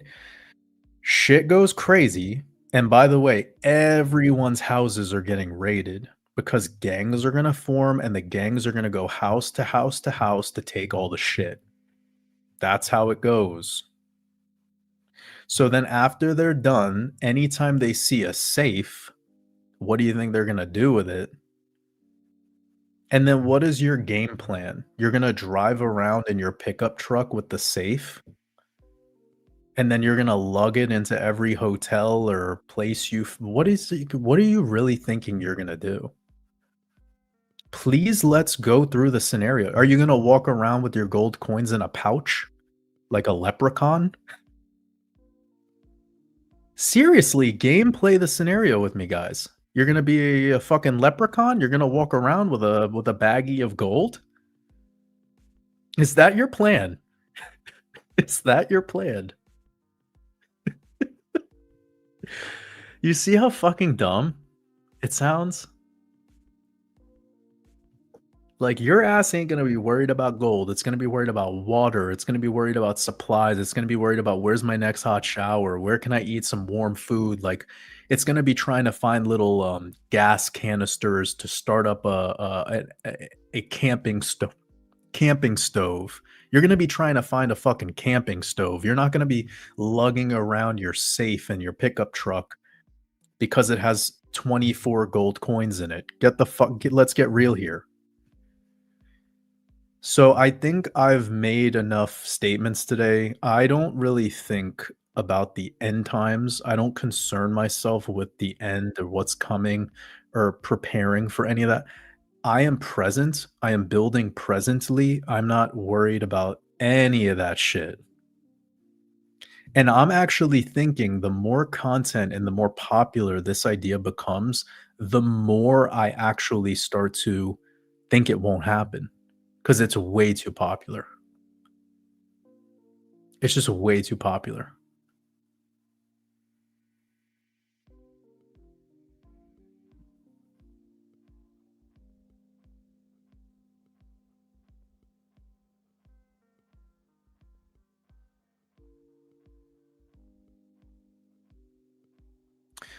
Charis Rosen says, "You're clever, but when electric grid fails, technology." But again, it just returns back to the original thing I was saying. I've never once said that your iPhone will be valuable or your computer will be valuable. I'm just answering back to the people that are trying to convince me that gold would be valuable. And I haven't once made the statement that uh your chat GPT or whatever will be value. No, like I've said it 400 million times in different ways, like canned food, fucking toilet paper, band-aids, like that's gonna be all the valuable shit. Gas will be valuable for like a moment until it's all fucked, until it's all gone. But why is everybody trying to like defend their gold investment with this particular argument? That's what I want to know. Why is it that it gets to that point where people have clearly not a good enough investment thesis? So it starts to become like, well, if the world went to shit, that's why I have my gold. Like, is that not dumb? It's like a bad investment reasoning. Just say that you like gold and you like gold coins and you want to buy the gold coin that has Donald Trump's silhouette on it. Just admit it. Like you just want to have these collectibles. You guys, some people are into collectibles. Look at NFTs. I bet, oh my god, can somebody help me look this up? Somebody help me look this up. How much NFTs were purchased between like 2020 and 2022? And then find how much retail purchased gold. If you want your fucking minds blown, please get those statistics. Get that data for me. How much NFTs were retail buying during 2020 to 2022? And then tell me during that same time horizon how much retail was buying gold.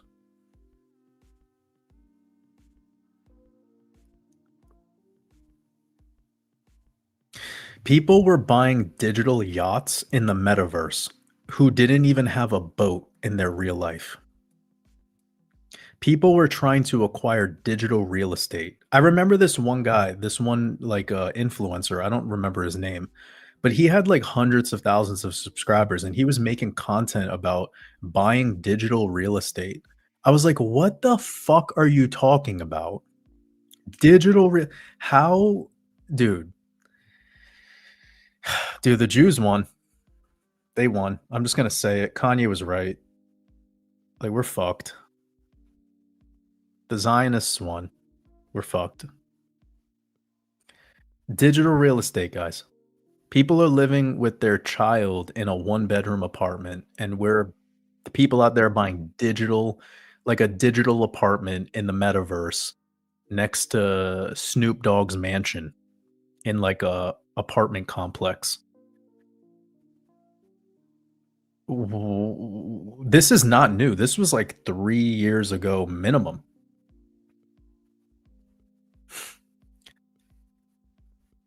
I gotta wrap this one up soon, guys. We're having a lot of fun. This has been hilarious for me all night, but yeah.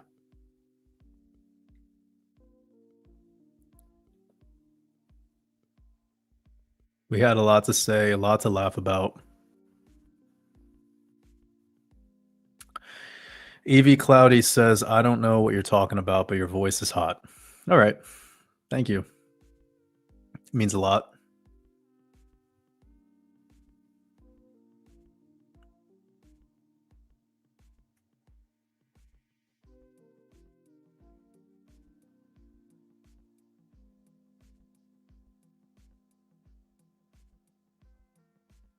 Yeah, coming back to the oxalates thing, it's just the buzzword du jour. Like, past couple of years, now everyone's talking about it. Like, I remember maybe like 15 years ago, a lot of people used to talk about oxalates and cinnamon because it was like that was the time where cinnamon was becoming, like this crazy health food. And then, yeah, it's fucking boring, dude. Here's my last thing to say about food. Stop isolating. Stop isolating. The human body doesn't work in isolation. Like, the human body doesn't give a shit about vitamin C or B12 or ALA coming from this one form of omega 3. Like, your body never works in isolation. Your body is not just like a single violin player playing alone. It's a fucking symphony. So when you come to me and you say oxalates, I'm like, you're not hearing music. When I look at health and wellness, I am watching a orchestra. You see the difference? And I get to be the fucking conductor. We need to rewire yeah, that's probably the best analogy for health and wellness, and, like, we're all missing it. We're all missing it. We go talk about protein all day. Protein, amino acids, protein, like, bruh, the body doesn't work in isolation. It's holistic, it's everything. Everyone keeps bringing up an isolated thing as if now you're like now you're smart, right? Because you say a big boy word. I said big word today, Dad.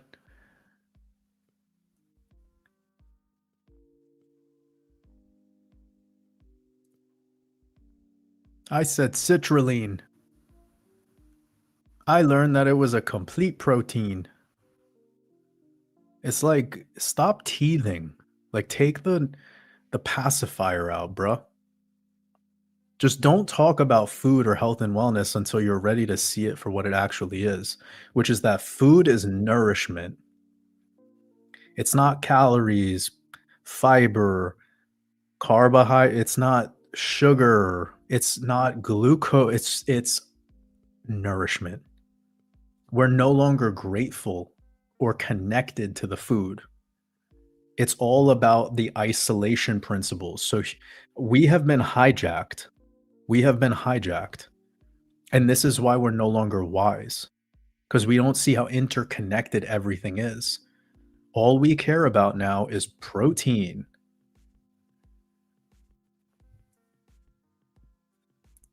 It's so boring.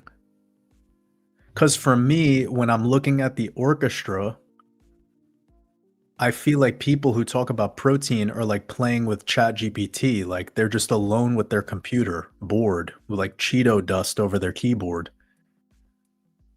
It's like you feel so smart because you learned this big word today.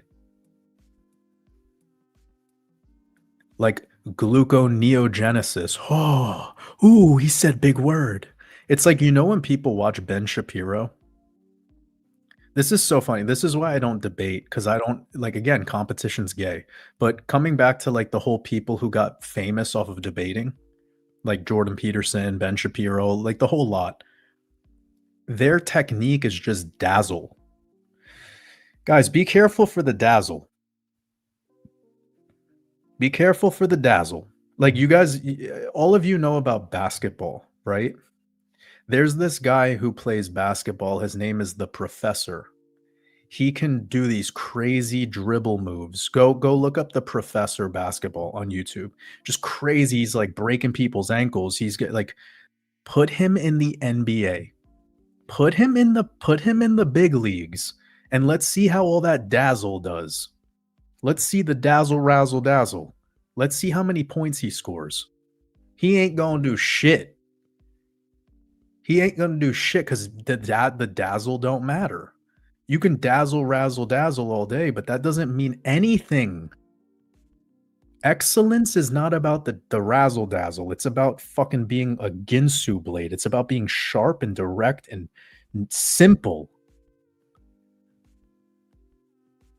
It's about being simple. But when we see these intellectuals, they're all like, you know, they're all super smart. They're saying all these big words. They're able to get you because that's what they're doing. They're razzling you. So if you want to be good at debating, you want to be really good with the razzle dazzle. But then when you step into the ring with like a real one, the real one will just sit there in silence, turning his head, realizing that all you did was isolated a bunch of buzzwords and a bunch of trendy bullshit concepts, and then you're using that as your bag of tricks. But the tricks and the illusions don't work on a wizard. You're a magician, and you have a ways to go, Luke. This is Yoda talking. And by the way, if you want to see some razzle dazzle, I will double, triple, quadruple backflip, fucking do all the crazy stuff that you think is impressive, but I don't even need to. I don't even need to. Because it's lower than when you're truly an excellent being, which you all are, everyone who's listening to me, I'm trying to teach you how to protect your prana. I'm trying to teach you how to rebuild a damaged ego, to really tap into your potential. Stop falling for the razzle. Stop falling for all these embellishment, all these little tricks. Like anything, if you're somebody who gets into magic and you're learning card tricks, when you watch another magician do the card tricks, you know it's all sleight of hand. So now you're no longer razzle dazzled. You see what the trick is. You know already what you're dealing with here. You feel me? So when you learn skills, when you actually learn the tricks of the trade, you go from magician to wizard. Once you're able to realize that it's all just control over somebody else and their level of understanding. The wizard doesn't need to control everyone. The magician does. The magician needs to convince you that these are real tricks. The wizard doesn't need to convince you. That's why when you see the wizard, he's not doing any of the tricks because he's not an entertainer. He's not there to perform for you like a little fucking clown. So you get to choose which one do you want to be, guys? Do you want to be the professor, razzle dazzle, the tricks, being an entertainer?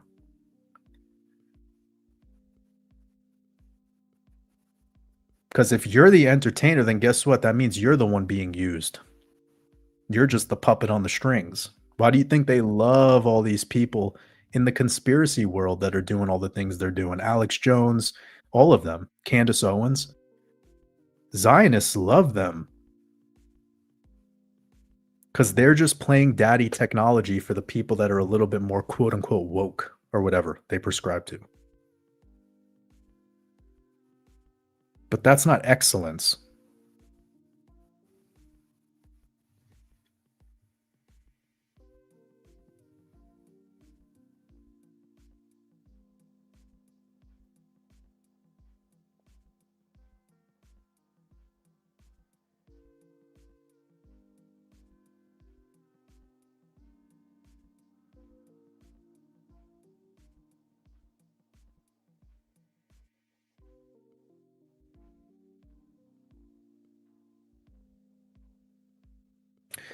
Beat the Odds says, "Is it wrong to be a cannibal?"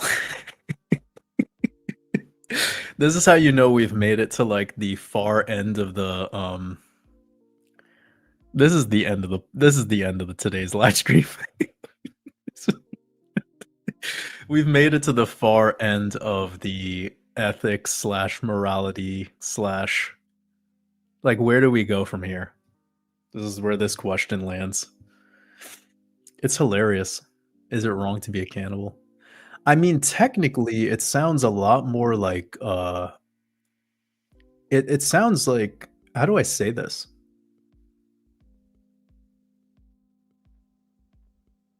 Like, at least you're going against your own kind, you know? Like, which can defend itself, which can be clever like you. You know, there's very few animals that are actually clever, like, truly cunning, like the fox, for example. This is why, like, with hunting, the elites like, you guys want because I'm not trying to get dark here, but we have to talk about it, and, it's important for us to talk about it actually because it's maybe few people wanna talk about it, it's uncomfortable. So, rich people hunt foxes because foxes backtrack, right? They are very slick. Most animals don't. Foxes backtrack. Well, what's even more slick and even more elusive than a fox? Well, a human. So when you hear about rich people doing these hunting parties, it's not that should not be weird to you to think about.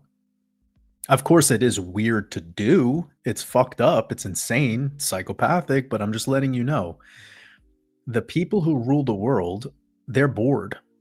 Just like everybody gets bored when they have abundance. It's so funny. People think they want abundance until they get it. And then, number one client complaint that I get, like I've worked with people, million, 10 million, 100 million net worth. Number one complaint I get from all of them is I'm bored. So it's so funny when people that are like not up on their money are like, I wish I had money. I wish I was rich. And I'm like, oh, okay. The I'm not gonna lie, bro. Like when you don't have your money fully up, there's a thirst and a hunger inside of you that's so beautiful. There's just this fucking ferociousness and this like desire to break through and to become a better version of yourself. That's like it's like the most legendary version of you that possibly exists. Then most people, when they get the taste of abundance, they flop. They become super self-centered. They start to just become super shitty. They don't use their resources to the ability that they could possibly, tap into. They squander it, etc. And then the number one thing they fall into emotionally is like, I'm bored, you know? So getting back to like what the elite are doing, like they're bored. So hunting animals is boring as shit. That's how fucked up they are. So you ask about the cannibal thing, and I'm like, it's at least the elite that are doing it, they get what is happening, you know? Like, it's pretty fucked it's a super fucked up thing to talk about. But maybe we'll save it for another time to, like, get deeper into, like, the conversation behind why we make ourselves so superior. Like, why humans make themselves so fucking superior? Yet we have all these things like depression, sadness, etc. And by the way, if anyone is here and you're depressed and you're not feeling so, aligned with life, I hope like some of the things that we cut into today didn't make you feel like this is all just like what's it worth? Because it's not. I wake up every fucking day with this knowledge and awareness, and I'm so fucking grateful that I get this opportunity to do what I do. And I'm working towards a world where like these crypto prices and what's happening with Trump and the Genius Act and all the Fed noise in the next FOMC meeting, like I'm working to a world where like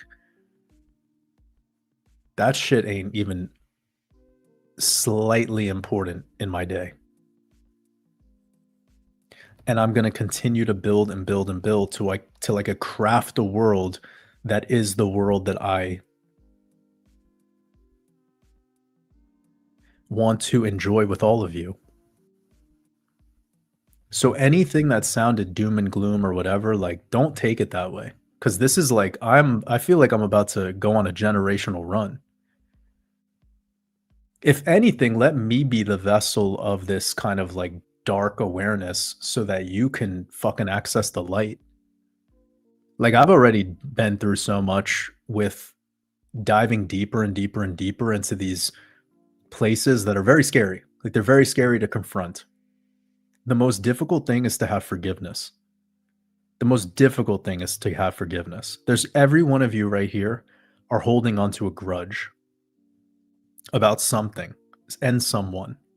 And like if there's anything that we could do here together with Waters Above is work towards applying forgiveness to the most unforgivable things that have happened in your reality. Because that was something that I did for myself. And once I made that decision, I was able to face this thing called reality as it is. And then what happened was all the things that were once challenging, that were once difficult, that were once tough for me to do, or things that I thought were unthinkable, they became exciting. This fearlessness, this like life is sick. It's awesome. It's it's so awesome to spend 2 hours with you guys, and the entire time I could just say that crypto is gay. It's fucking awesome. I know I'm gonna lose a lot of subscribers, but who gives a shit? Who gives a shit? Who gives a shit? Because these are not my people anyway. Like, it's fine. There's different flavors for everybody, and I know I'm most of the time not everyone's favorite flavor. I'm like Mexican candy. It's like spicy, it's sweet, it's fucked up. It's like it's not even a real flavor. It's like molasses flavored. You're like, what the? How is this candy? You guys give this to children? Like they give this fucking tamarind bitter ass with like chili powder on it. Like they, like that's what I am. It's like torture, you know. So I think it's awesome. Like I could be that. A lot of people don't need to be that. I could just be that, and I can make awesome stuff. I don't even like using the word like-minded anymore. Just conscious beings. So I'm specifically speaking to the people out there that like have been feeling like life has been tough. Life has been like throwing you curveballs. Life has been, fucking with you. People have been fucking with you. Guys, I just want you to know, like, nobody's messing with you, man. They're testing you. They're testing you.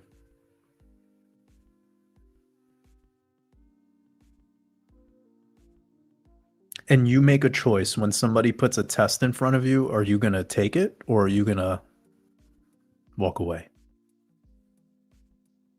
See, that was the trap of tests. It's your compliance. You don't need to take the test. The same thing goes if people show up to my world that are trying to start shit with me, that are trying to do whatever, compete. I never take that test because I know what that test is. It's Agent Smith, just like the Matrix movie. It's your arch nemesis. Guys, there's no reason to fight. There's nothing to do this kung fu against. See that movie, The Matrix, it wanted to it made you feel like by you embodying Neo at the beginning of the movie and just learning how to fight and learning how to like, be all technical will somehow make you more advanced. You missed the plot. It took 3 movies and still people didn't realize what the main message was of that whole movie. If you feel like life is handing you a bunch of Agent Smiths, then you have to look at the last scene of the final Matrix movie and realize what it was teaching you. Stop fighting. Look it in the eyes, smile, and say, "I'm not concerned with you. You're a distraction." And then that thing fucking explodes. Because it's no longer getting your prana. It's no longer getting your life force energy. It's no longer relevant to you. It's no longer taking up space rent free in your mind. You understand? I get it. Right now, life is tough for a lot of people, and it's getting the best of a lot of people. And that's sad. That's tragic. I know maybe I'm a little stronger, so I'm able to persevere through some of the pain. I get it. And I'm by no means trying to make you avoid pain or say that pain is wrong or say that I just believe the pain leaves when it's done teaching you. Therefore, the pain is a necessity for where you're at this stage in your journey. So embrace it. Don't avoid it. And what will make you excellent is avoiding the noise, avoiding the distractions, avoiding the stuff that's luring you in, the shiny objects, getting you to avoid your passion, getting you to avoid what you're here to do.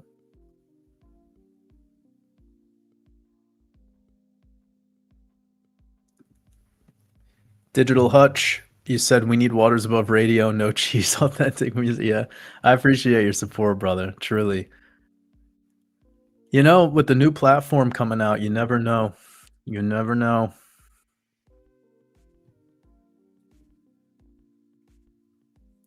You just never know. Kevin says Waters Above needs to be gored by Kennedy Jr. to get America healthy. One of my favorite pictures of him is when he's like on Air Force One eating McDonald's with Donald Trump. That shit's the best. That picture apparently is not AI. Like it's a legit picture that was posted by like not Eric Trump. What's his other son?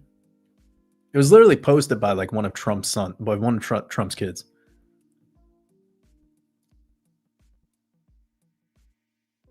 It's like, wait up. So we're supposed to eat healthy, but like you're eating like he wasn't even eating like a basic burger. He was eating like a straight up Big Mac. Like that's wild, bro. Eating a Big Mac? Ugh.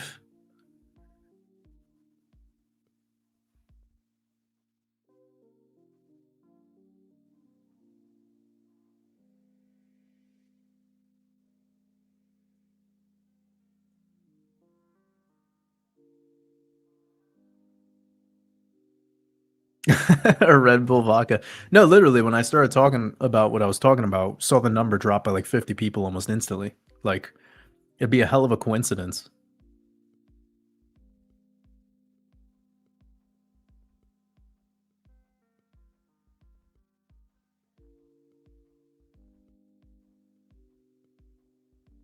Thank you, Servando. Means the world to me.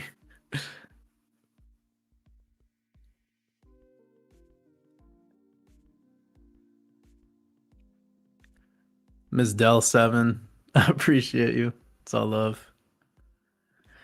Arizona Lane, I don't put too much into my study with regards to dreams or like the analysis of dreams. I don't completely write it off, but it's just not been something that I've been really passionate about looking deeply into, if I had to be honest. I do know some people have some very vivid dreams, lucid dreams, very deep, dreamscapes that are so lifelike. And a lot of people also have like straight up nightmares, like they're just very controlled by their dreams, and their relationship with their conscious reality is very different from their dreams that they recollect. So I have not looked too deeply in it with regards to like maybe like the work of Carl Jung and some other greats who talk about how to analyze. The reason Lane is because I personally don't dream. I like never dream ever. So it's very weird. People hear that sometimes and they're like, "What, dude? You don't dream? You don't read books? Like what the fuck? Like are you an AI?" You know? So yeah, I guess it's because I'm not really personally super yeah, just like I've never been a big dreamer. I feel like I just like take the day and seize it and just do. Um and obviously a lot of what's happening with dreams is that people oh my god, this is great. Wa- Walk in the light says you sound like a liberal crybaby. Guys, um damn. Liberal? Oh man, you're so right. Like I'm a huge Michael Obama cuck. Big Me and Big Mike play basketball together on Sundays. It's just me and Big Mike. She's posting me up. Got those nice broad shoulders. Sometimes afterwards um put some baby oil on him. Just kind of like it's like polishing the nightstand. I'm as liberal as it gets, bro. Me and the libs like today's live stream was sponsored by what's the most liberal thing? Can you guys tell me? Like the city of Portland? Today's live stream is sponsored by Portland, Oregon, and the naked bike ride. Sorry, Lane. That was just too funny to miss that opportunity. Yeah, I guess I don't dream too much, so that's why I haven't really looked too deep into it. But I've realized a lot of the people that are dreaming quite a bit and that are like quote unquote struggling with the reality, or they're not really like getting too much accomplished in reality and all that stuff. It's just because they have a lot of unresolved trauma, a lot of unresolved things going on, and it effectively leaks into their sleep because that's where you're healing, and it leaks into the sleep. And maybe there's something we could talk about that in the future, but it's way better when you're taking a specific, and having some context to come along with it.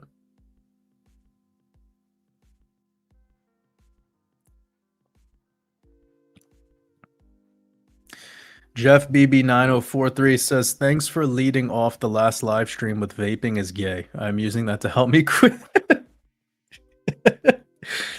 Ugh, so funny. Putting anything in your mouth in and out over and over again is gay.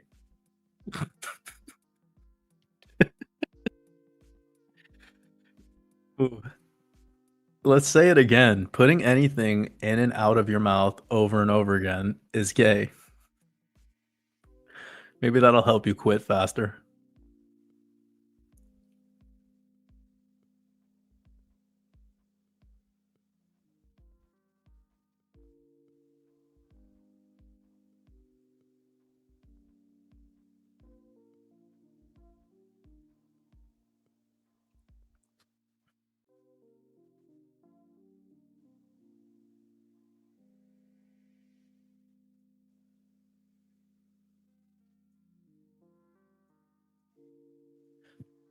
Karina, I appreciate your super chat.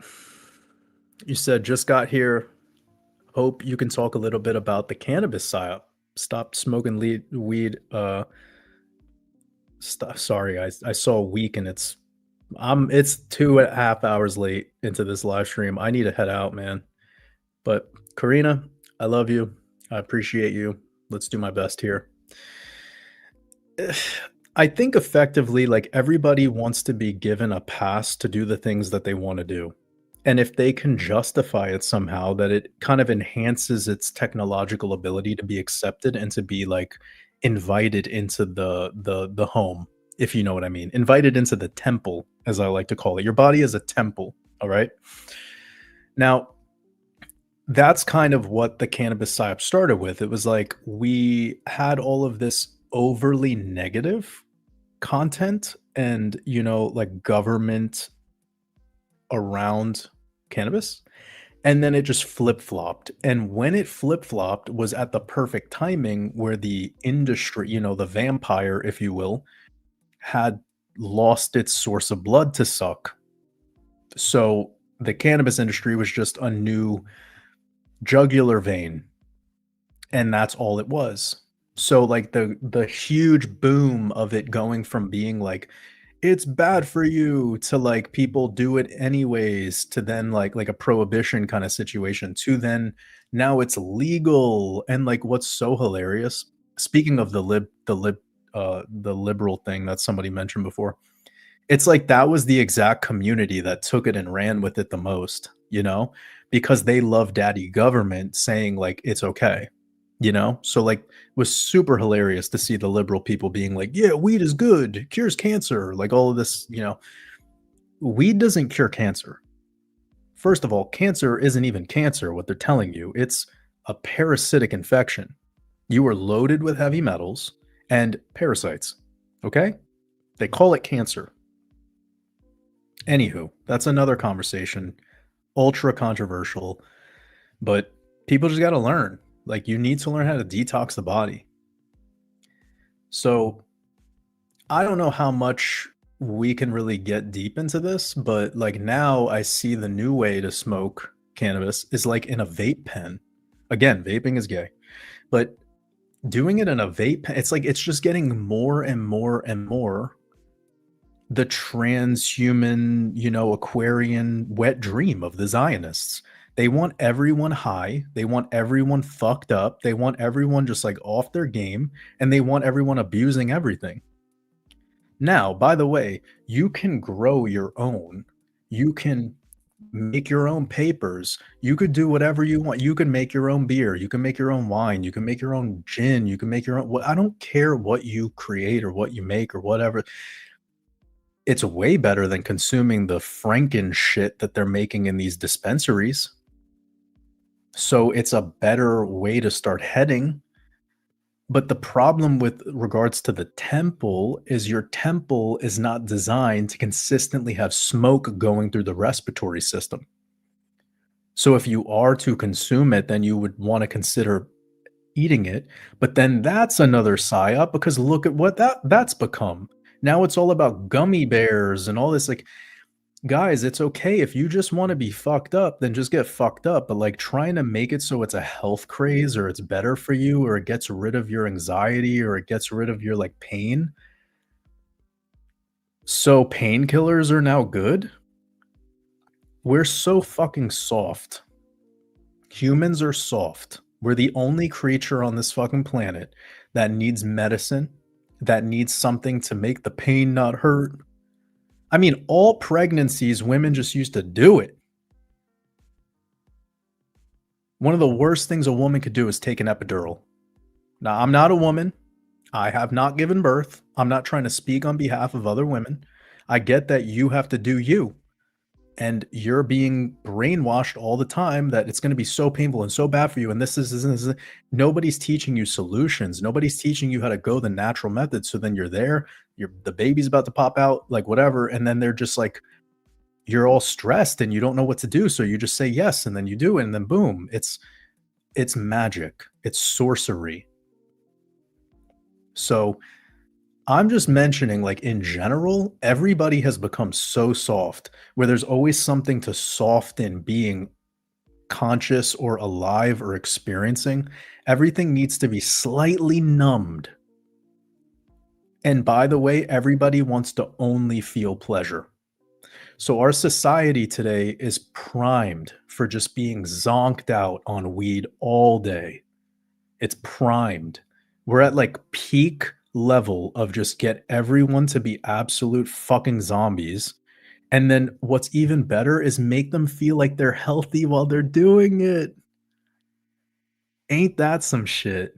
It's a perfect magic trick. So, I mean, we could keep talking and talking and talking about it, but I don't think I need to say much more.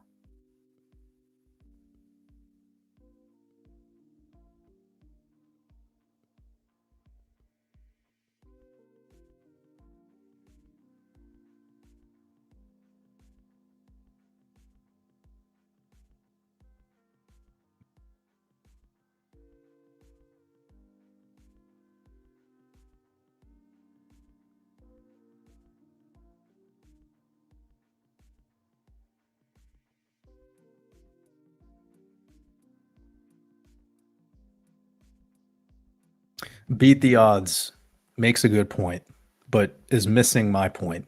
You said saying gold is not valuable because of Mercury is like saying lumber and wood is not valuable because of fire. I get that. Totally. But that wasn't the point. It was to kind of just remind people that gold in its purest form is not so special and like finite and indestructible as some people would like to make. Like, I, by the way, have a I have a portion of my net worth in gold, and I do have 24 karat gold jewelry, some rings. So I just I'm speaking to some other hidden areas of the like, by the way, how many people are talking about Mercury and how it reacts with gold? Like that was the point. It's that very few people even talk about that. So you're hearing something new most likely. Whilst the idea of wood and fire is not fucking new. By the way, just to kind of destroy this whole attempt here, not that I really need to, but it's like at least with wood, you can make fire. Like fucking mic drop moment.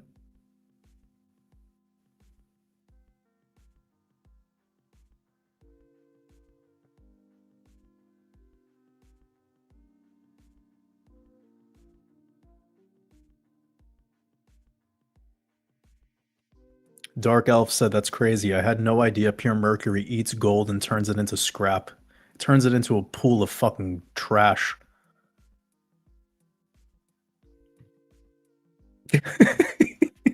Cheryl True. This is definitely the best live stream ever. Like, this is definitely the best live.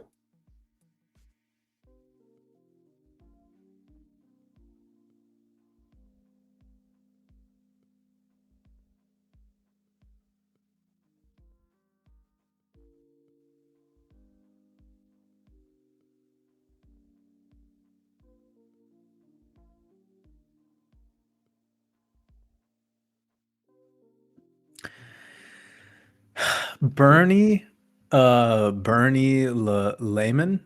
I love this. This is the I'm not actually being facetious right now. This is exactly the way that I would defend my precious metals investment.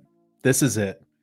So when everyone's like, I got gold and silver because of the apocalypse that's coming, and I'm gonna be able to barter with my silver coins. I think it's better to be like, I got into silver to fucking kill vampires, motherfucker. Like, and then just walk away. That's like, it sounds so much less gay.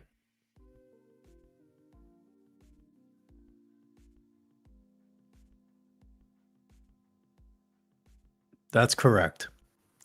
The gold supply is dictated by who? Who makes that number up? Hmm? When was the last global gold audit? Can you tell me? Anybody out there? You got to understand that the gold supply is the stewards of that are the same people that are the stewards of the speculated price that it's at based in dollars, and they're also the people who told you it's valuable to begin with. Do you all believe that royalty held gold as the most important metal or something of that nature? Like it's something that's so important, it's so rare. How do you think somebody who wants to control you would act in a situation where they know that you can never prove what it is that they're saying to you? And there's no system out there to prove it. It's like Santa Claus. When the New World Order or the belief system tells you that, or even culture tells you that gold is rare,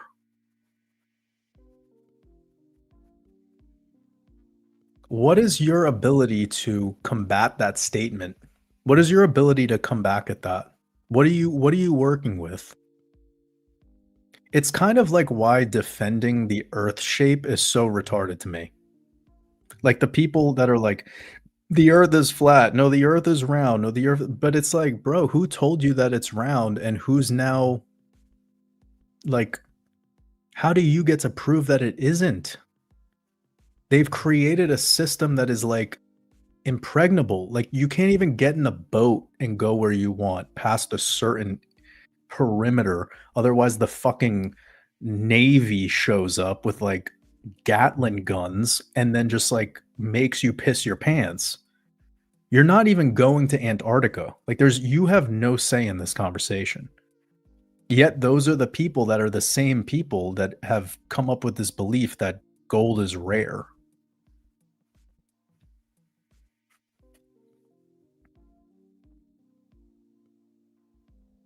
Like it's all a scam. Okay? It's all a scam. Just accept it's all a scam. Cryptos, everything is a scam. Become consistent. I think that was like the today, if there was like a slogan of today's live stream of consciousness, it's become consistent. I'm going to change the title after this is over.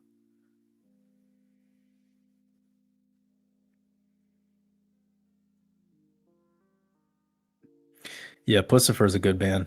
I like them. A Perfect Circle is a great band too, if you're into that.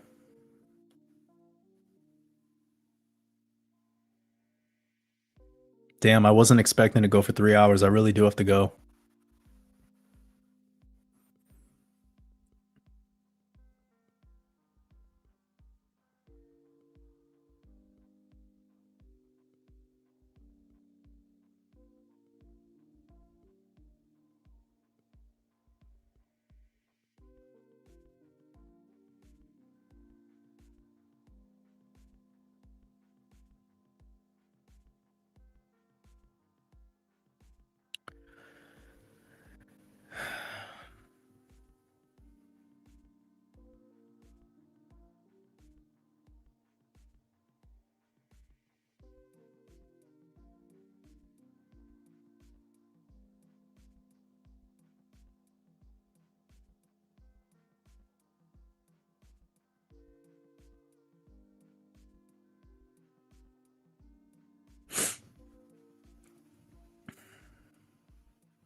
Mm, I like that. When you peer into the abyss peers into you. It's powerful. Yo, I love you guys. This has been wild.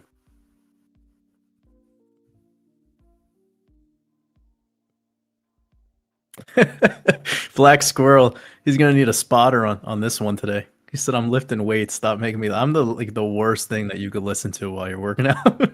Just too much going on, bro. I'd even imagine people when I hear people like, "I'm taking a road trip," and you're, like I'm taking a road trip. I'm like, shit.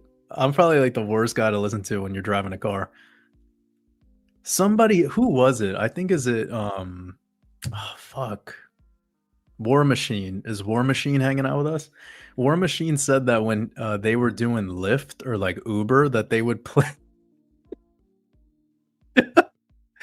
Oh my god, yo, I have an idea. Anybody who drives Uber or like Oh my god. Would it be, like, crazy if a flight attendant, like, played alive for the imagine, like, you're going on, like, a family trip to Hawaii or whatever, and, like, the pilot is a wolf, and he's just like he just had one of those days where he's like, "Fuck it," and then, like, in the middle of the flight, just, like, puts on a live stream that everyone has to listen to. Oh my. That'd be so fucking funny.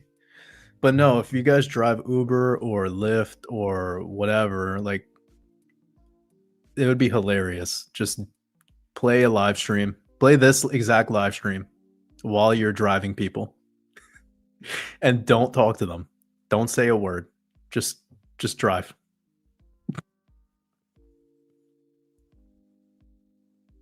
See, Lena, uh, I don't know how to say your name. I apologize. You said I'm from Portland, confirmed. See, man, I lived in Portland for like 7 years. That was a crazy adventure. Like, I'm surprised I made it that long. That is oh, the identity really matters there. It's a special place. It's like you have to be like a they, them, zimzer, whatever.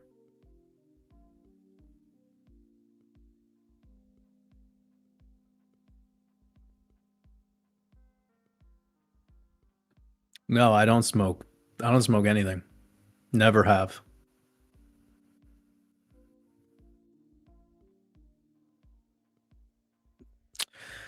Ida, sending love over to Melbourne. I appreciate you. Really looking forward to next year in the university.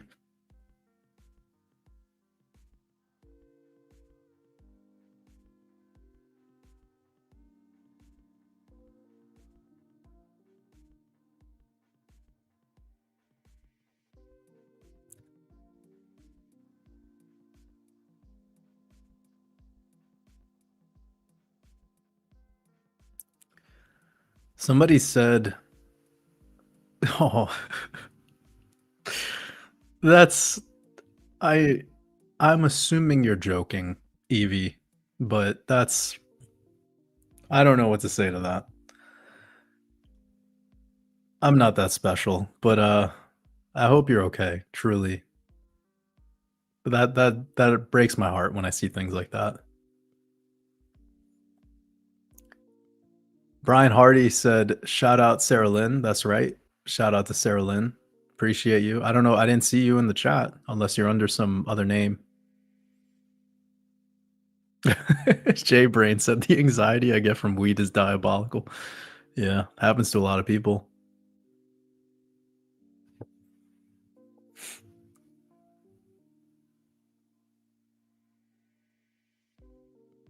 By the way, guys, like with what we were talking about today, it wasn't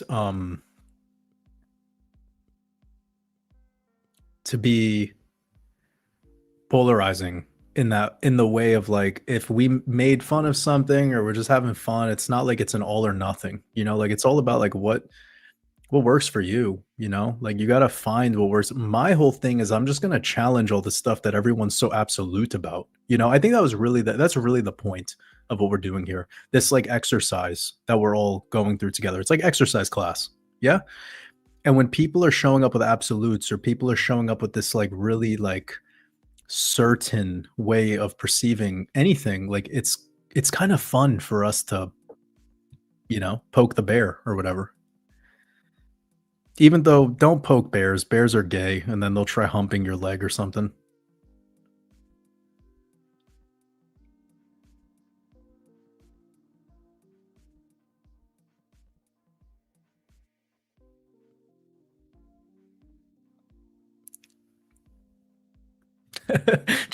Johnny Warbucks, much love, brother. I appreciate you. No, this is great. People for someone to show up in my live stream and call me a liberal is like the funniest fucking thing ever. Like I think it's like I love it. I we got to have fun. It's all fun. We're having fun.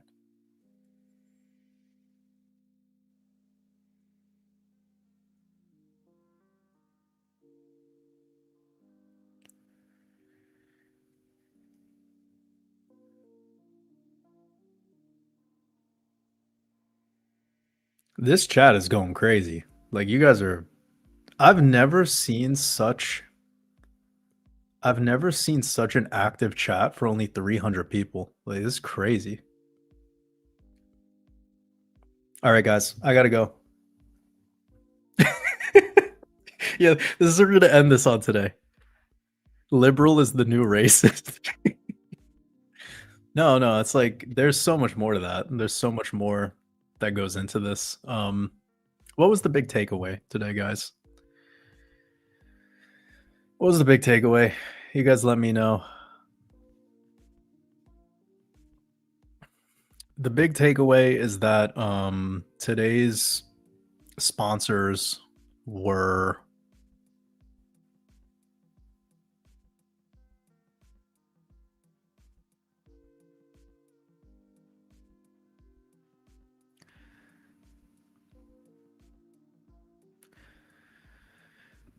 Mood Ring,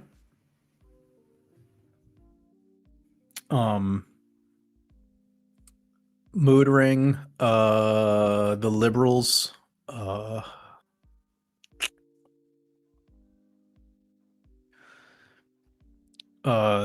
eat weed, smoke meat. That's right. Eat weed, smoke meat, drink bleach. Um, when you smoke weed out of your bong, make sure that you fill it up with bleach. And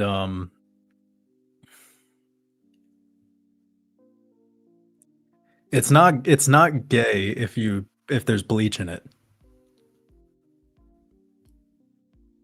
And if you drive Uber, make sure to play today's live stream. Yeah, the Earth is round. It's spinning at 1,000 miles per hour. It has curved water, and all people who believe the Earth is flat are probably gonna buy this mood ring that gives them haptic feedback on their finger to tell them the price of Bitcoin. It's like it like does Morse code on your finger while collecting your biometric data.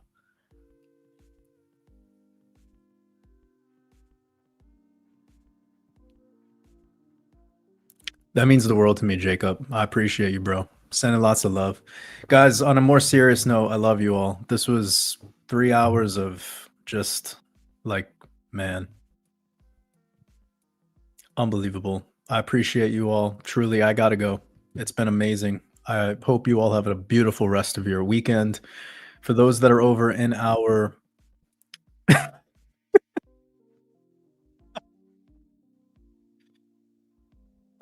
yeah.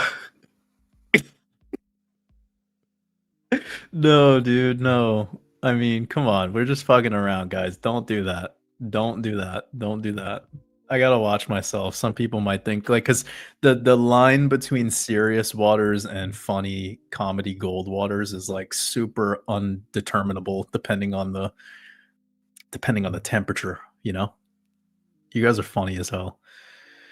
Anyways, for those that are over in our mastermind community, I will be sharing the Red Pill podcast tomorrow. So I'll catch some of you over there. Patreon.com/watersabove. Probably around this time tomorrow, I will have that new Red Pill out for those that want to tap into the crypto gnosis, the investing gnosis, the chart gnosis, and all that good stuff.